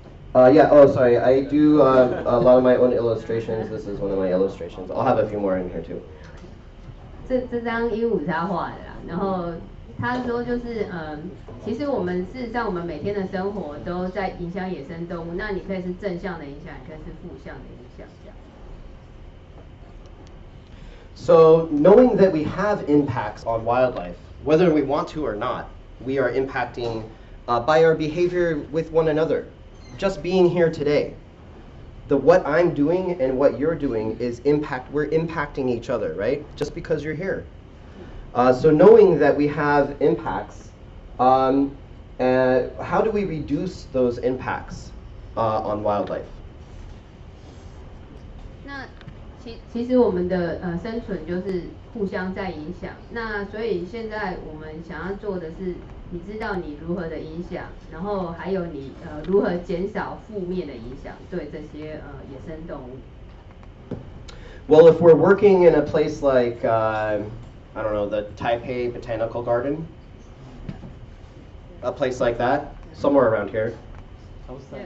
Yeah. It's right here. Yeah. Right. So we're going to be working here today. Yeah. But if we're working in a place like this with all these trees that provides habitat for wildlife in your urban area, you want to see birds there. We want to enjoy that. We need to think about protocols on how we reduce those impacts when we're working. Knowing whether it's breeding season or not, that's huge. If we have to cut a tree down or if we have to do some work that might affect a cavity-dwelling species, we don't want to do that if we can avoid it. We don't want to do that during breeding season. We would rather postpone that to the off-season. 那就以台北植物园的经营管理为例好了，就是我们要如何减少我们对它的负面这边野生动物负面冲击，因为我们希望能够看到更多野生动物在这边繁殖嘛。那首先呢，你就要知道繁殖季，就是如果现在是某种鸟类或者是某种穴居动物的繁殖季，你就尽量把你要做的施作延后这样。Some other things we can do is to have a biologist or a wildlife rehabilitation center on call if we do run into something. We can perform a pre-work inspection, and I'll talk about that during a little bit in the morning. And at night, they're over on this side of the park, right? So that can change throughout the day. Don't move, touch, or work near nests that may be active. If there's a bird flying into a hole, and flying out of a hole, and flying into a hole, and flying out of a hole, then there's babies in there. That's what that means. There's nestlings in there, and those parent birds are feeding the nestlings. So if we can recognize that, we can stay away from that area until they fledge. And then finally, get some wildlife training, which is kind of why we're here today, but I'm not really a wildlife biologist, so I would still recommend going to some sort of training for that. 那它这张简报主要就是讲有关有关就是我们在做经营管理的一些规范，那就是说希望I'm sorry. 就最好有相关的生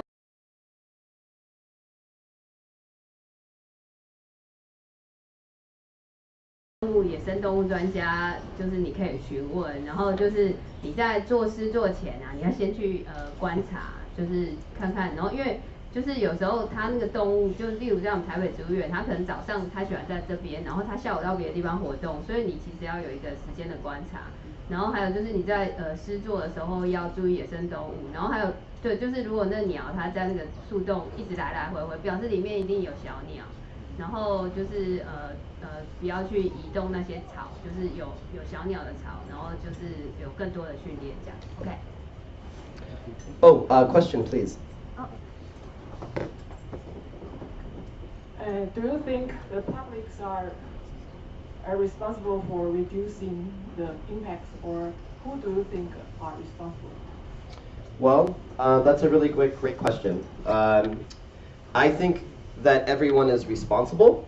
However, we need more education for the general public. But for professionals should be held accountable, right? If we're being paid to do work and we're destroying habitat, it's a job to take that into consideration. But I think that the more professionals should be responsible in the future, because we haven't been in the past, in the U.S. anyway. 葛博就问说，就是像这种就是我们试着减少那个对野生动物冲击的这个，你觉得大众会觉得他们也应该负责嘛？那 Brian 他就说，他觉得越专业的人越需要负责。那我们当然需要教育大众。但是如果我们是实际在这边做施作，或者是我们是专业管理的，那你就必须要更有这方面相关的知识去负责这样。And when I say we in the U.S., I'm actually I should be talking about a broader worldwide perspective, because I'm a member of the International Society of Arboriculture. And so that's not just the US. But if you take your arborist exam,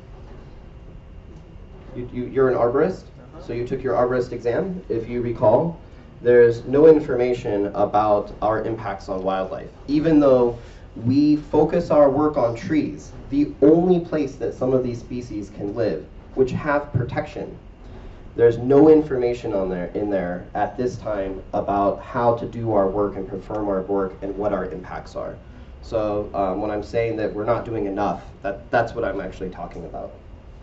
那 Brian 他其实是国际树医师协会的成员之一嘛，我讲过他就是把他带到奥瑞冈州。那他说在他们那个树医师的考试里面，其实根本就没有提到像这个野生动物栖地的知识，所以他觉得其实是做得不够的。Thanks. In the Pacific Northwest, this is what our breeding. Oh, one more question. Sorry, go ahead, sir. Sorry, because I think all of the act of conservation still have to base on the public awareness. Because like Portland has been often awarded like greenest city in the states, but like in Taiwan, like people seldom like look up to the environment or even the trees. So how do you think that we can trigger them to like respect or to look into this? That's a great question. So the question is, there's cities like Portland, where I come from, that get these awards for being green, and how do we get other communities who don't have that same sort of focus in their community? How do we get them to that level? I want to say at this time that even though we have some of those awards in Portland, we are not doing a good enough job when we're talking about this right now. This is still new in Portland. So just because there's some awards where, you know, there's a handshake and a ribbon is cut and smile for the camera, what's actually happening on the ground and how local laws and regulations, how some of them are too lenient, and then also about educating those who are working in our commercially and offering services like removing trees. The information isn't out there just like here. So this is actually an issue I think that we're all needing to communicate more about at this time, especially in my industry. 那刚才这位听众他就问说，那像这些有关野生动物栖地保育，其实需要公众的有共识嘛？那他说就是因为波特兰相对是对保育比较进步的城市。那他说即使是这样的话，波特兰也是有经过很多的痛苦的时期抗争啊，然后慢慢才会到现在这样。那他现在要讲的这个就是目前他们波特兰最新的发展。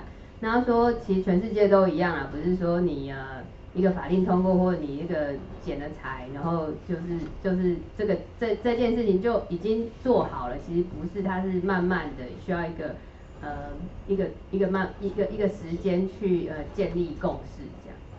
Thank you. So this is what the breeding season looks like in Oregon. So this is what we refer to as February to August as the breeding season. During this time, we're trying to educate more people about this and the work that we do, especially when we're talking about trees. But that the removal of trees, if possible, we would like to postpone that type of work into these other months. That doesn't always happen. But if we are working within these months, that we're creating new training material for those professionals to be able to do inspections and be able to work with reduced impacts during the breeding season. So this means from spring to summer you lost your job? In some parts of the U.S., like Southern California, they had a high number of violations where cities actually did create moratoriums on pruning and removal of trees during this season, during breeding season. That created an economic issue, but it's a good way to refer or reference the importance of this subject material now, is because our populations of wildlife are still decreasing, and either we get ahead and we train people and we think about this now, or later we would expect more moratoriums on pruning. Yeah.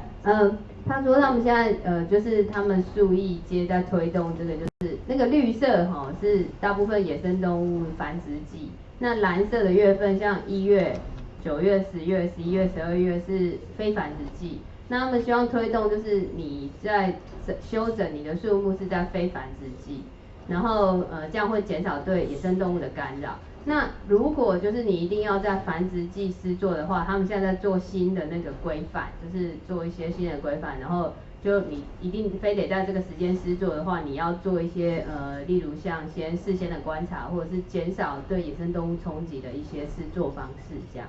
那然后因为事实上在他们那边野生动物，例如在加州或者是Oregon，它野生动物的都市里野生动物数量还是在减少。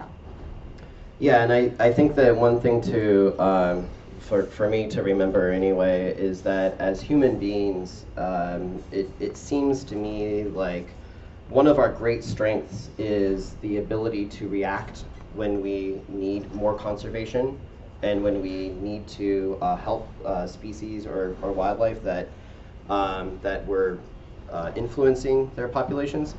But I also think that one of our weaknesses, in the same regard, one of our weaknesses is that we're not proactive enough, and that we let things get to the point to where we have to respond, rather than having regulatory laws and policies that are more proactive. 那他就是说，像我们人类的强项啊，就是很能适应环境啊，就是如果环境改变或针对保育。如果我们发现需要保育，我们会去做这方面的改变。那比较弱项，也就是我们通常是必须要做行动或改变，都是我们不得不去做。就例如像现在可能全球暖化啊，然后你就觉得天气变化很厉害啊，就是你一定就是你逼不得已才去做这样。That's my 2 cents for that anyway, and even though I feel like I'm preaching to the choir.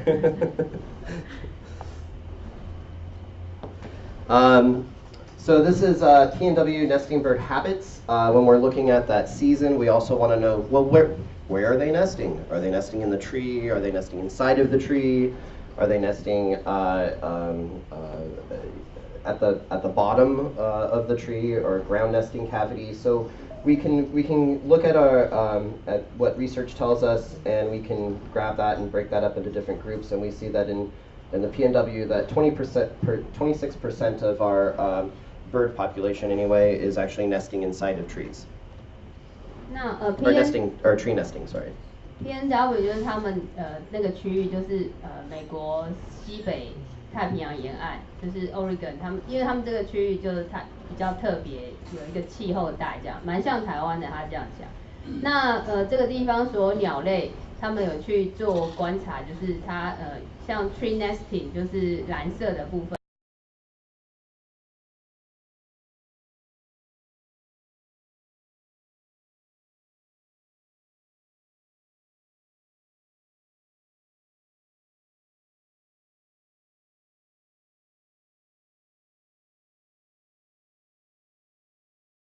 就是它在树上做巢的。那像那个红色 ground cavity nesting， 就是说在地上挖洞做巢的。那他们有去做比例，去做研究，那发现大概有26%都是在树上做巢的鸟类。Thank you. Here's an example of a wildlife protocol that a municipality put together in London, Ontario. in Canada. And it just talks about the primary goals and protocols of the city staff. This is what I would consider kind of that more of a proactive approach to say, hey, we understand the importance of wildlife, we're working around these trees, so we're going to create some sort of a protocol to describe what we do and how we work around that. Somewhere like the Taipei Botanical Gardens, it would be nice to see something like this. We have thousands of protocols, but probably too many. I think this would be a good addition. Yeah.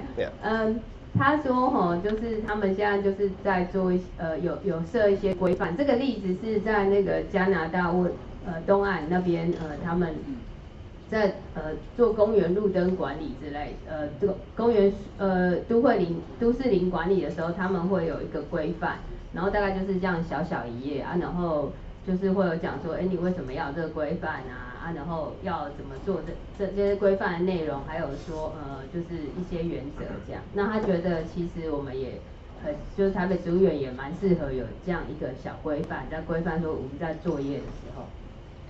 So if we had a protocol like this and we were doing inspections before we work, an inspection might look something like this. I created this form, and this is what when I'm training people, I just give this form out and say, hey, if you want to change this or add this, you can put your own name on it, however you want to do it. But if we can consider work area habitat values, well, what kind of area are we in? Is it all concrete? Well, there's probably not a lot of habitat here. But if there's a pond and moss and ferns and some trees and maybe some fish in the pond and some plants around, maybe somewhere like the center of the Taipei Botanical Garden, that would be a higher habitat area to consider, the value of that area.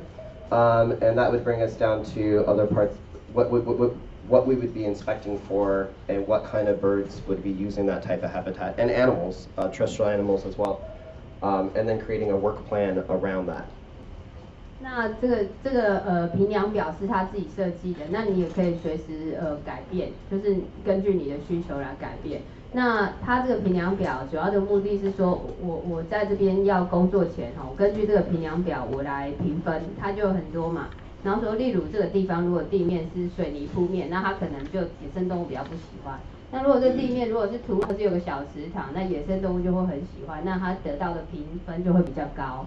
那还有就是一些像观察说这附近的灌木的高度啊，然后树木的高度或附近的建筑物的高度这样。那最后呢，你就可以用这个评量表来做一个工作计划。This is taking a little bit longer than I thought. We're about to move into the most exciting part of the presentation, to me anyway, and we have 12 minutes left for time. May I request a little bit more time, or do we need to finish at 12? It's okay, yeah. Okay, so I'll just keep going. Yeah. Okay. 他说因为刚才讲的好像有点无聊，他后面会有很棒的部分，那他可能会超时一点，那请大家那个就是我跟他说可以啦。Thank you. So let's talk about cavity development. How do the cavities actually form in a tree? Well, first we have to have a tree. 首先，他现在要讲说树洞如何形成。首先你要有一棵树。But we also need the presence of decomposition or decomposing organisms. 那还要有去分解这棵树的分解者。And so that could be fungi. So we have different types of fungi though that are in different categories. And some types of fungi, like brown rot with Ficus microcarpa, for instance, as an example, would be one that is often attempted to be eradicated from our urban environments because it can pose a threat for public safety.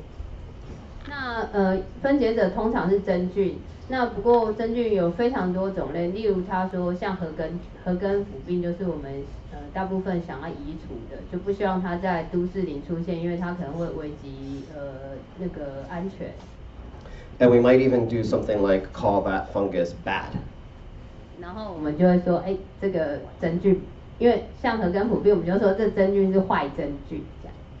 But ecologically, when we're trying to describe these types of fungi and what they do, the word bad doesn't really exist. We don't have a word like that. 那可是，在生态学上来说是没有好跟坏，就是它就是都是存在在这个生态系。And that is because that species of fungi has a specific purpose and a reason to do what it does, and that we need to also understand what that is.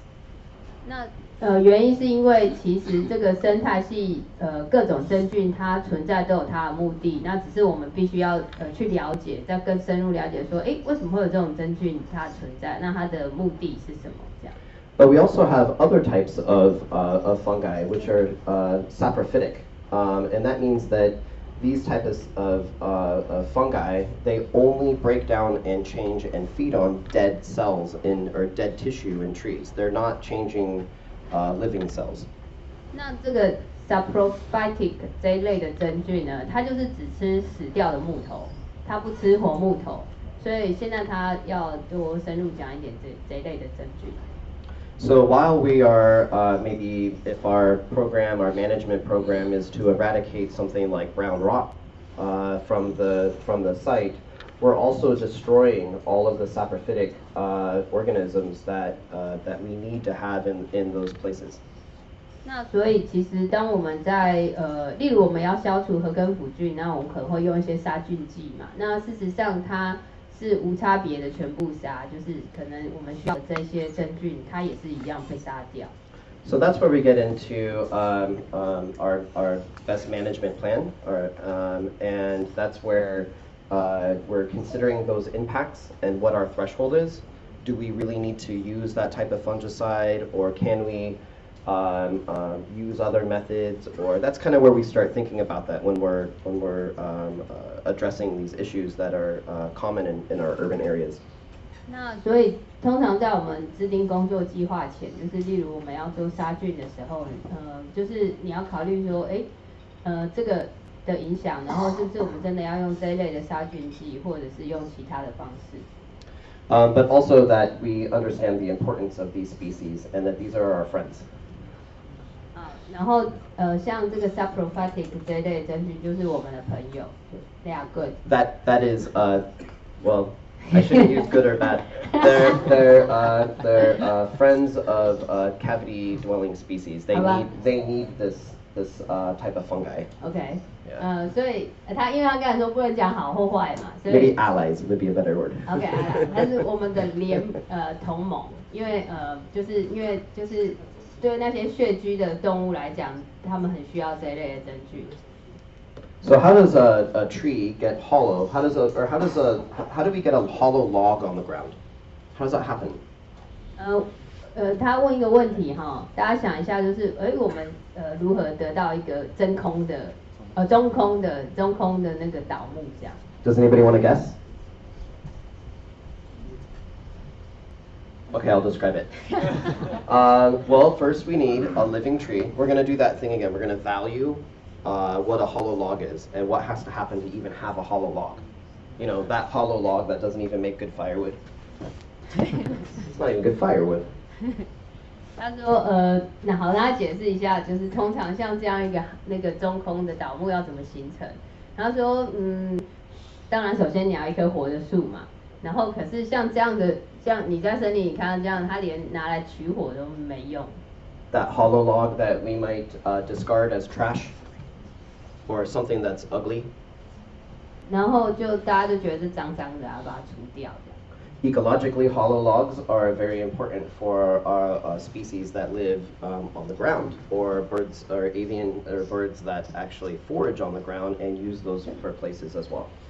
那可是基本上在生态界里面，像这样看起来觉得脏脏好像没什么用的那个中空倒木呢，然后它其实很多动物会用它，那或者有些鸟类，它就在地上找食物的时候，它也会在里面找，或者是躲在里面这样。And this very important part of a tree's process in its life to become hollow and fall down to the ground is a rare thing to see in an urban environment. 那那像在原始林里，因为我们常看到一棵树，它先变中空，然后就倒下来。可是这件事情非常困难，在都市林里发生。So how does it become hollow? Well, we need a living tree. Fungi. 然后你还需要一种就是让它就是中间变成中空的真菌，就是吃它那个水心的真菌。We need the suitable environment for both the tree, the susceptible host, and the fungi. We need a suitable environment as well. It has to be the right environment. 然后那个周围的环境啊，就是也要可以让这棵树生存，也要可以让这个真菌生存。And then finally, if we're lucky, we'll have a heart decay or heart rot organism breaking away or breaking up the cells and the tissue inside of the tree, expanding. The decay is expanding inside of the tree, upward and downward, as the tree is also growing around it and adding new rings of tissue each year. So then we need a long period of time for that to be able to establish inside of the tree and the tree to grow around it. 那就形容说这多困难，像这个大的就是首先呢，你要有一个真菌嘛，然后你要有这棵树，然后这环境要适合这两种生物同时生存。然后呢，因为要够大，所以当真菌在吃这棵树的随心的时候，因为通常树的中心是死的细胞嘛，那树它还是可以继续变大。所以你要得到像这样一个这么大的真空的巨木倒木的时候，你要先让这棵树长很久，然后那个真菌吃很久，那可能就是好几百年。And now finally, if we could get all of those things to come together and happen, we could have a suitable place for one of those preferences for the wildlife to be able to reproduce. 然后就是要这么困难，所有的环境条件都非常完美，然后你才能得到一棵这样，就是让野生动物喜欢的它的栖地。And what is our typical recommendation in the urban area for a tree like that? 那基本上他在问一个问题哈，那像在我们都市林里面啊，你可以让一棵中空的树搞那么久吗？就长那么久。To go cut it up, pick it up, put it on a truck, take it away, maybe send it through a grinder to make mulch, and then bring it back, spend money and fuel to bring it back as mulch, but now it's not habitat. 那通常我们是这样啦，就是把它锯啊，然后弄到碎木机，我们有，对，然后就是用钱，然后把它打成碎木，然后再用车子，然后用汽油载回来，然后就顶多就是最好你就放在地面当覆盖物嘛，可是它已经不是栖地了这样。So how do we rewire ourselves as a community to recognize this as something that's valuable in our landscape? 所以我们要如何教育说，像这样一个栖地是这么难得，就是在都市林里面是很难得，然后我们要怎么教育我们大众说，这个很值得保留下来。I'll leave that question with you because I'm still working on that one. 就他说他还在从事这方面的努力，对，就其实即使在波潭，就是要留这样，他刚才讲，然后看起来很难得到的中空的巨木，在都市林里面也是非常困难。So one of the things that I've done is all of those bird species I was talking about that live in cavities, I've gone out and I've collected from many different sources of literature and papers and articles, and as well as the Forest Service information and public information and private or journals. A lot of different sources, very fragmented. It doesn't all come from the same place. But what I did was I spent a bunch of hours and I collected that information so that I could find those habitat criteria or those preferences for each species, so that if I want to go out and look at a tree and I say, Taiwan barbet, I want to create some habitat for that, and you want to create some habitat for that, and you want to hire me to come in and do that, I can refer back to this information right here on my hand or on my iPhone, and I can go up and I can create these preferences, look at the tree to make sure that it meets those needs, and then I can create that type of habitat. And that's actually what I'm going to do this afternoon, is climb into the tree and create habitat for Taiwan barbet. 那他自己就做了一个这种个人的表格哈，左边是那个鸟类嘛哈，然后上面就是他做的一些像那个 height， 第一个是 height， 就是说这个鸟类这个穴居鸟它喜欢的高度，然后它喜欢的洞穴的宽，它喜欢那个树的宽度，然后它喜欢的那个洞的深度，然后它离地面多高，然后还有它的那个入口的大小。就他自己就做了一个像这样的表格，然后很多项嘛哈，然后他就存在他手机里。然后像他因为他下午要做一个那个五色鸟的嘛，所以他也把它加进去。然后他就是如果他客人找他去帮他处理他们庭院里的树，因为他们每个庭院都很大很多树，然后要做一个像这样的就是他说他们院子里有什么鸟啊，他帮他做一个栖地，这样以后他可以来住。然后他就看他的手机呢，就可以立刻帮你做一个适合的那个鸟喜欢的环境给你。So this slide just shows, this is Oregon, different types of forests that we have in Oregon, and that different species, just like here in Taiwan, and that I would also be considering those as part of that criteria. 那这个是 Oregon 是这样一个方形的州，然后里面有很多 county 嘛，就是不同的县之类的。然后那他们有那个就是那个森林形态的图，那同一个颜色的代表是同一类的森林，像台湾有类似的图。那在这个不同的那个植被带，它施作的方式也会不一样。So here we go. So we're going to be creating some cavities later. We're going to consider the species, in this case Taiwan barbet, the size of cavity, the dimensions, whether or not it's a secondary cavity user or a primary cavity user, the distance above ground, distance from the water or food, the aspect, the direction of the hole, what does it prefer, potential predators. We want to be thinking about all of these things. Too fast. Sorry. Okay. 所以当他在做一个栖地的时候，他考虑这些，例如他做的那个物种是什么嘛，然后这物种他喜欢的那个洞的大小，然后他是那种自己挖洞的，还是他去捡现成的洞来用的，或者是他会离地，喜欢离地多高，然后他的这个洞呢离水或离他的那个食物来源多远，然后它的方向，然后或者是附近有没有它的潜在的天敌。爬树。爬树。爬树。他会讲爬树。So when we're creating these cavities, this is what it's going to kind of look like. Anyway, this is an example of one I created in Oregon. I bore in with my chainsaw and I remove the faceplate, which is this here. And then I remove a section, kind of like a cheese wedge, like a slice of chunk of cheese out of a circle. A piece of the pie. I take that section out of the center of the tree, creating a cavity. And then we can cut or drill the hole for that particular species. Each species has a different diameter of hole for ingress or egress.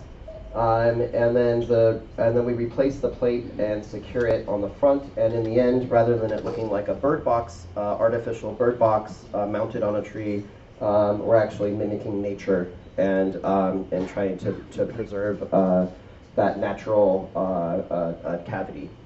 And this is most useful in places where your species are depending on us to do this type of work because their population is low.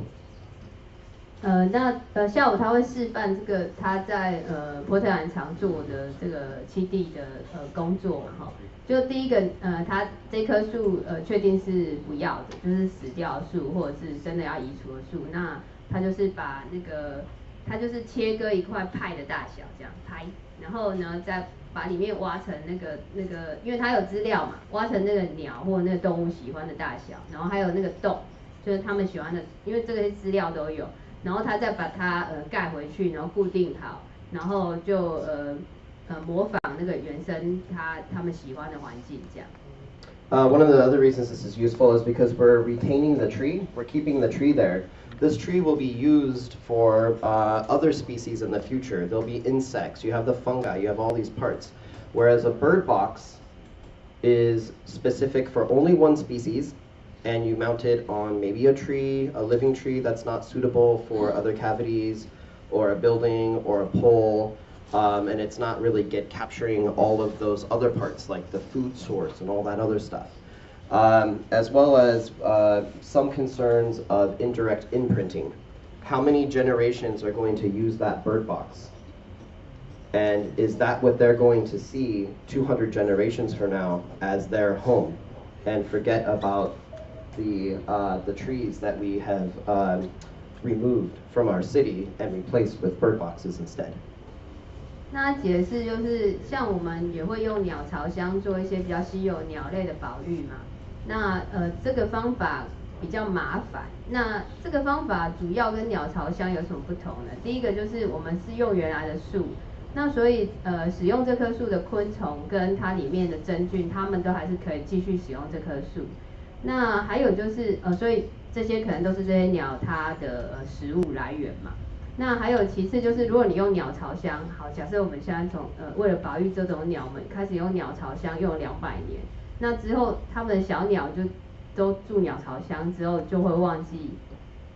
真正的家应该长什么样子，就不知道会不会发生这种事，但是有可能这样。And bird boxes are great; they're very useful. But that once again, we are reacting to the loss of habitat by creating bird boxes.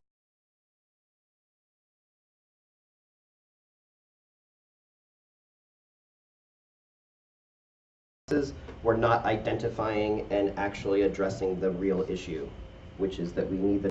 很多鸟巢箱之后，那其实我们就忘记，其实我们现在最大的问题是没有这些枯木或者这些适合的栖地，为这些鸟让这些鸟去住，然后我们只是就另外帮他们盖了新房子。那其实我们就忘记，为什么我们要帮他盖鸟巢箱呢？因为他们没有足够的枯木啊。对，这样就是会也是偏离主题。So another way to say that is, I would say that it's a band-aid for a solution. 就好像我们在那个就是你用另外一件事情去掩饰你的错误之类，就是例如我们用绷带 OK 绷去把你的伤口贴住，对，那事实上伤口还是在那里。But long term, we'll need to do more. Yeah. I have some slides of this type of work that I did down in Borneo for hornbill species down there. And I wanted to use this as an example. This is Oriental pied hornbill, which is a very popular bird for down there. It's their country or their state bird, and it's actually on their $5 bill.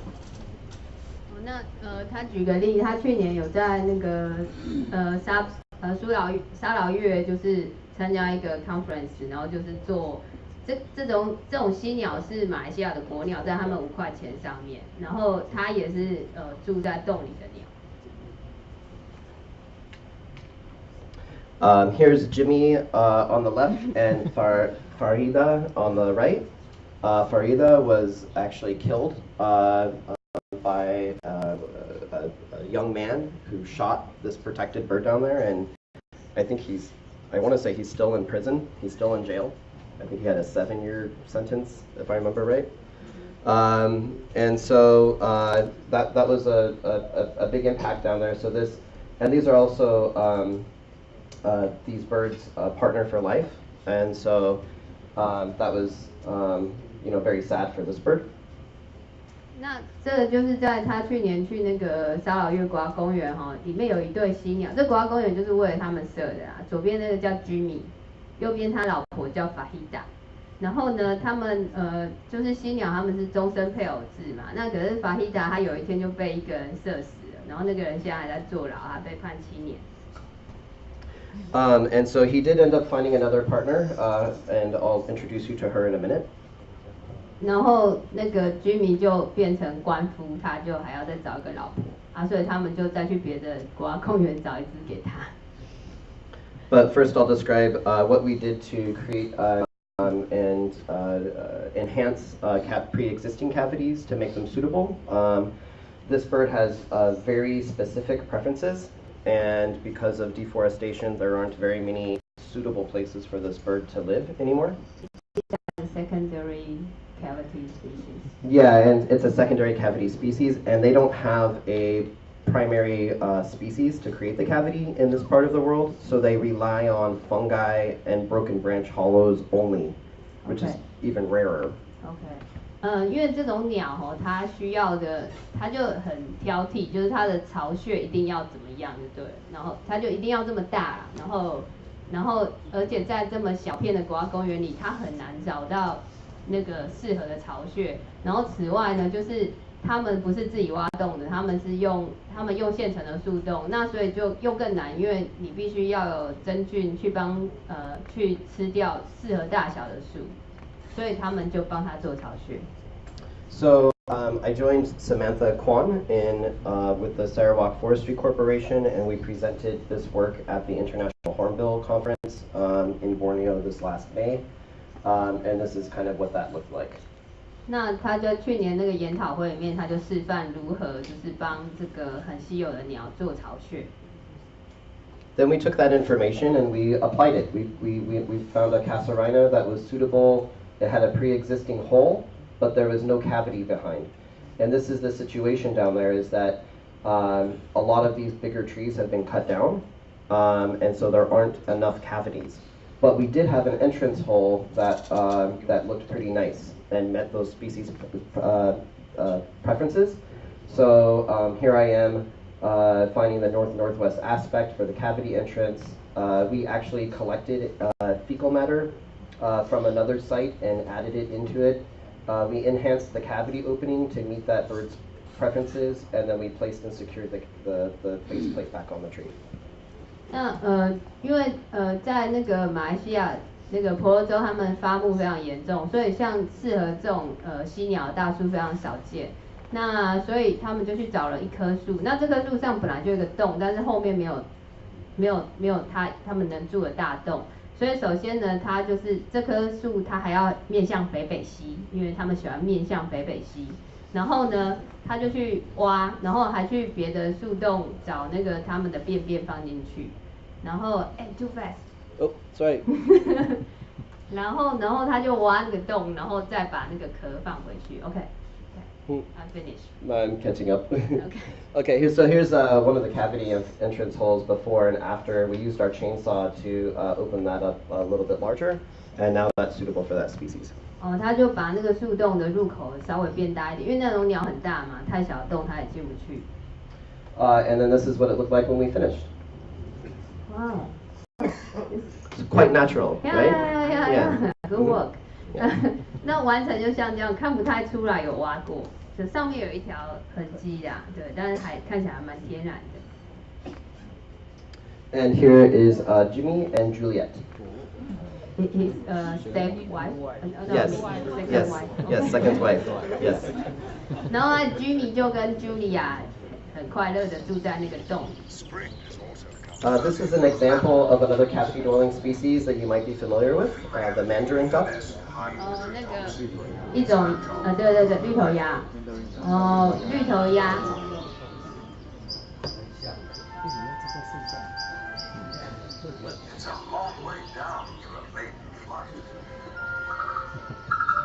She's calling. Yeah. So Debbie Edinburgh. Audible.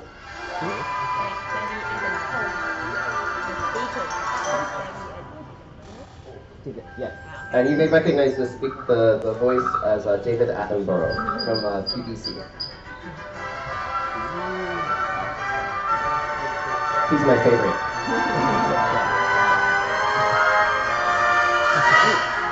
Wow.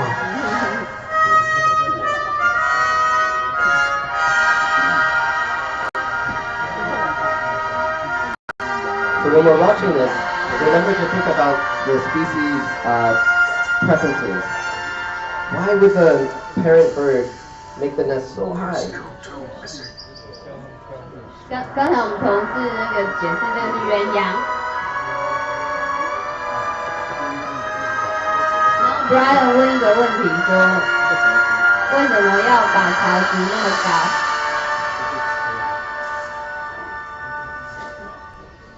You have to, you need a stick mat.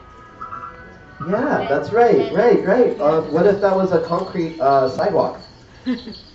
哦，对了，他问说哈，因为他们跳下来不是很高嘛，那边弹。如果下面是水泥地的话，会怎么样？ Also important for this species is the distance from water. She doesn't want to have to travel very far.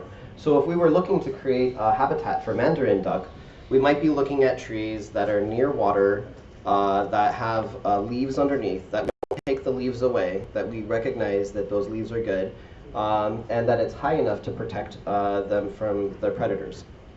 所以如果要帮这个 mandarin duck 做一个那个巢的话，第一个你下面落叶就不能扫掉嘛，然后之后它就要带这些小鸭去水边嘛，然后所以你的那个树又不能离水太远，然后还有这棵树要够高，不然就会被其他的那个天敌把小鸭吃掉。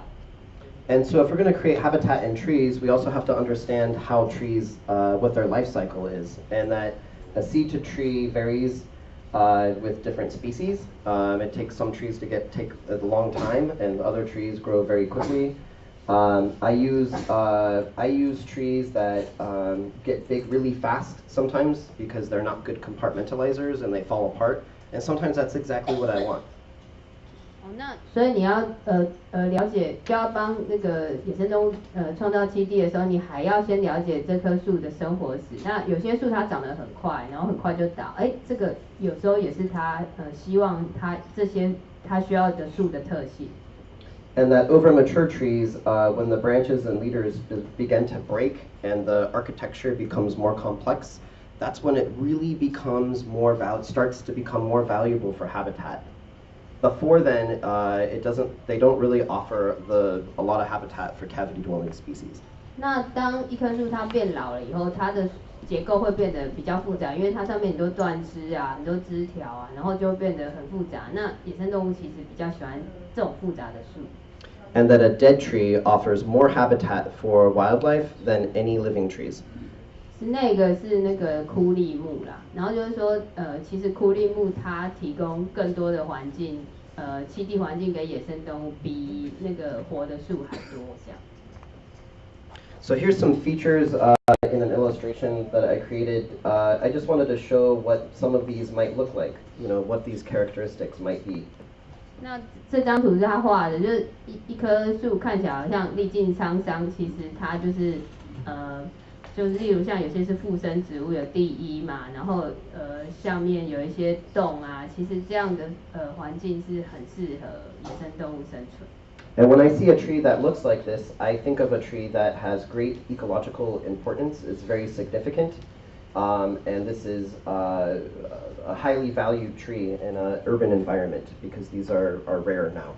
那像这样一棵树，如果是在都市林里面，其实它很少见，然后所以它也是一个非常有价值的野生动物栖地。What I did here was created an illustration of a man walking through time down here, so 10 years to 400 years. And the idea is that this is the same tree over 400 years of time. And that in a very short distance, he walks 400 years. And that the tree might be 10 years old when it at the beginning of his walk.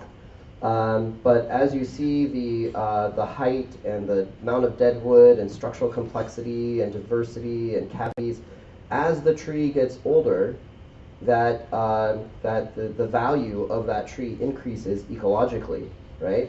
And we could even say that an infinite amount of young trees can't do what one big old tree can do. 那这张插图也是他画的，它主要是在显示一个10岁的树呢，我们说10年树木100年树人嘛，10岁的树跟如果这个人那边有个小人，他走到400岁的树，那一棵树呢，它如何的变化？就一棵400岁的树，它对生态系的功能，因为它变得非常复杂，大家可以看就是它变得有很多可能枯枝啊，它上面很多树洞啊。那我们不能说这个10岁的树跟400岁的树，它对生态系的功能是一样，其实是不一样。I haven't seen any research that answers this type of a question right now, but if there was, I would my prediction would be that after plotted, that a graph wouldn't be something like that necessarily, that it would actually be more like a curve like this exponentially.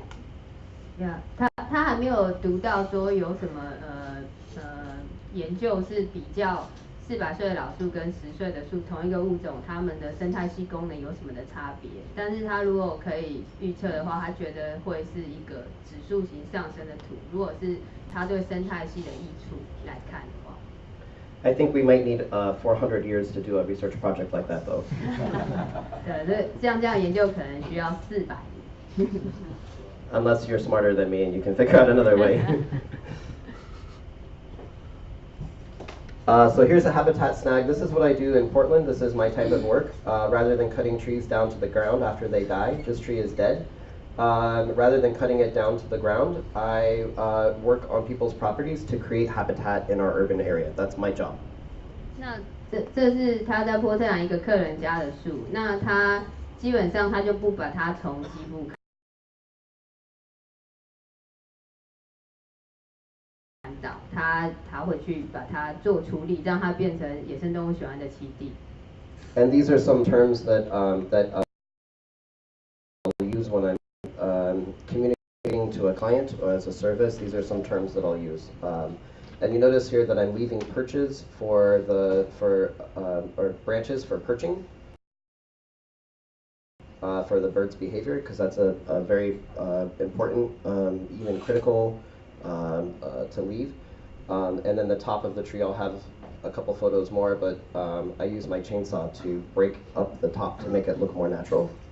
So you girding this tree? I mean, it was already dead before. That's why they removed it, because this tree was very tall and it was completely dead. Okay. So but now it's still quite strong, even though it's dead. 它这棵树本来非常高啦，然后它是死掉的树，然后它就先 reduction 第一个是 reduction 是说它先把它减掉高度，让它比较不会对那个旁边的屋子造成影响。那这些是他们用的一些树艺的专有名词。那它会留像那些横向的一些小枝条，让那个鸟类它可以在上面栖息。Here's another tree unintentionally that became a habitat snag. This is a totem pole up at Fuchart Gardens in Victoria. But you can see these little holes here that birds have been excavating and living inside of a totem pole. 像在加拿大那个图腾柱啊，结果也被鸟拿去用，它们挖洞来住这样。Here's an illustration that from that matrix that I showed earlier, some of that information I pulled out and applied it to this, and I can see that at heights, some species prefer different heights than others, and that even down here at like 1 meter, that some species prefer this area, and quite a few species prefer between 2 and 4 meters. That is their preference. They don't want to nest up here. They want to nest down here. So even a short tree, even a short snag this tall, can still provide habitat for many species. 那这是他刚才不是有那个表吗？他就把它图像化，就是不同的高度有哪些物种喜欢。那其实最多很多物种都喜欢大概5米左右而已，所以其实不用一棵倒木不用就是枯立木你不用留得非常高，还是很多动物会喜欢来用它。And this is important to know because when we're creating a plan for the tree and we're leaving it, we don't want to leave something that's ominous and dangerous, in the area over a children's school playground, a big dead tree. But we can still even remove the tree down to a safe height, whatever that height is. We'll have to discuss that with every tree is different. 那像在都市林里面，因为附近可能小朋友玩嘛，或者是我们不希望一棵很危险的枯立木存在嘛，然后可是如果你要留下它作为野生动物的栖地，其实你也不用留得很高，就其实我们知道这个就知道，不用很高，也是很多动物会来用它。And in our plan, we would also want to include some sort of strategy to monitor the stages of decomposition if we're leaving something really tall. 然后就是我们留下枯立木，其实都还是要持续监测，因为就是它可能还是会变化，然后会造成公共危险。Here's one that I did for my neighbor. There were 4 trees here. One of them died, and rather than removing the tree down to the ground, I reduced the height by taking the top out, and I used my chainsaw to cut and carve the top as a natural break. I used my chainsaw to make these mimic natural excavation sites from a woodpecker, and I also created a lightning scar down the side of the tree. And then I put a cavity in the back for chickadee and nuthatch, or the species, and the cavity on the back inside of the tree meets those species preferences also.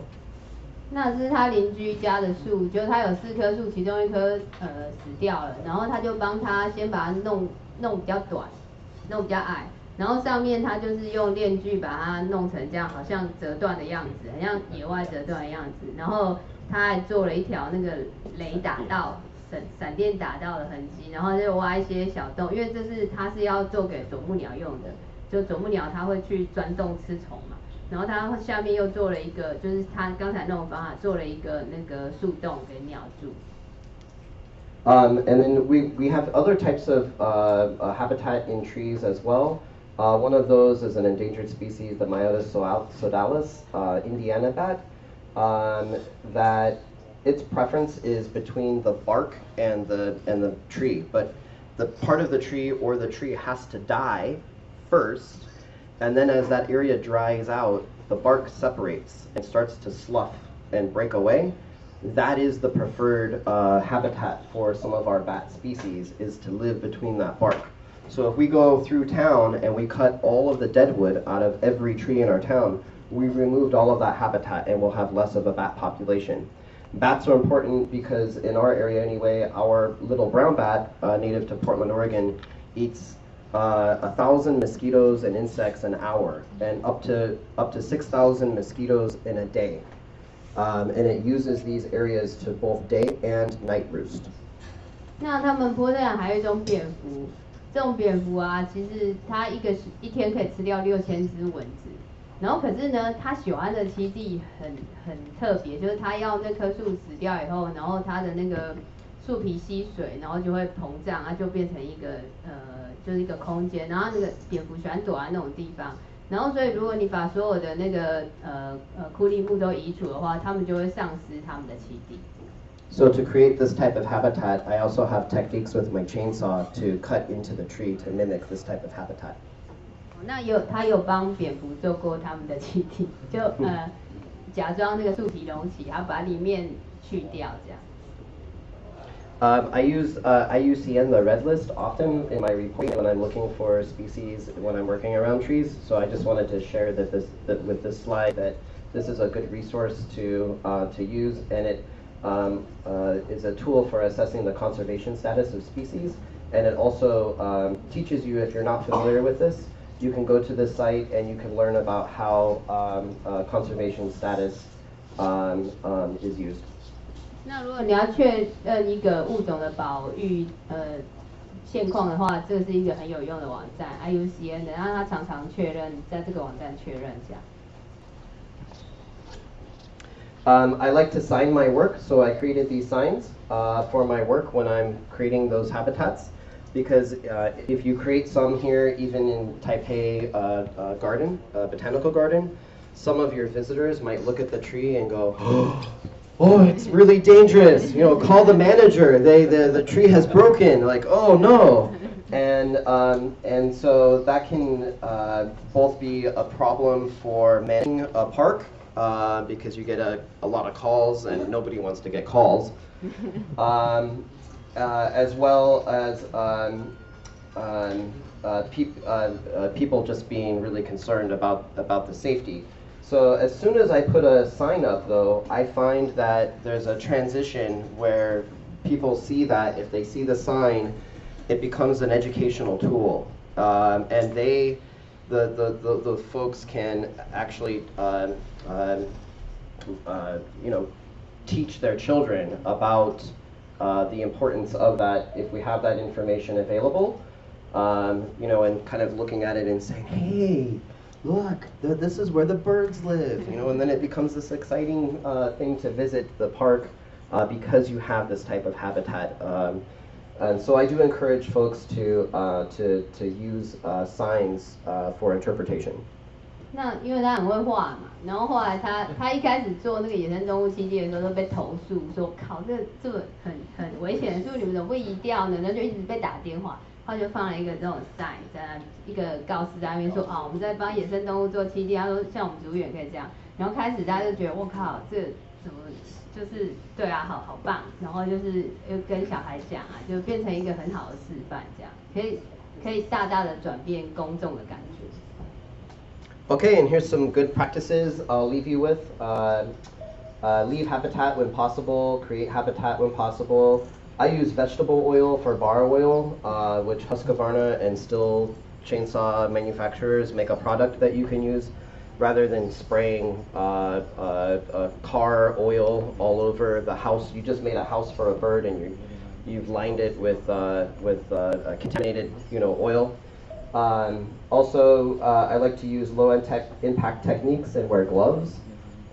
Consider what species are attracted. I educate whenever I possibly can about the importance of habitat.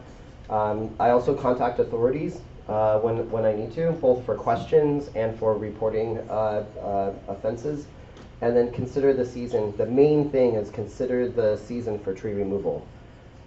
If we can accomplish that one thing in our whole and overall in our entire community, I think that this will be one of the best things we can. If everybody understood the importance of breeding season, I think all other things would fall in place. 那他这边大概总结他之前所说的一些野生动物栖地这些我们在都市林管理的一些原则哈。那就是尽量保留栖地嘛，然后就是你在做任何施作的时候要考虑那个繁殖剂，然后像它就是希望能够尽量减少对环境的冲击，所以像它的链锯它都用植物油，就是他们那边可以买到植物油放到链锯里面啊，因为你链锯在施作的时候会喷嘛，那他就希望说不要喷那些机油啊什么的这样，那对，大概就是这样。And here is my information. Oops, sorry. 如果还有问题要问他的话，可以寄这个 email 给他。Play. Low power. There you go. Okay. Here is my information. You can find me at www.arboriculture.com. 这是他的个人网站，然后下面是他的 and your phone number. This is phone number. Sorry. 然后寄 email 问他，如果你在施作上或者你有一些想要问他的 ，OK。Okay, well, thank you very much. Thank you for your time. Thank you for staying here as I went overtime. We will be breaking now for lunch, and then we'll be outside. I hope you have your umbrellas because it might be raining. 谢谢大家坚持了2.5个小时。如果下午有兴趣来看施作的话，就是2点在那个我们后门，然后我带大家过去这样。Thank you so much. Yeah, you're welcome.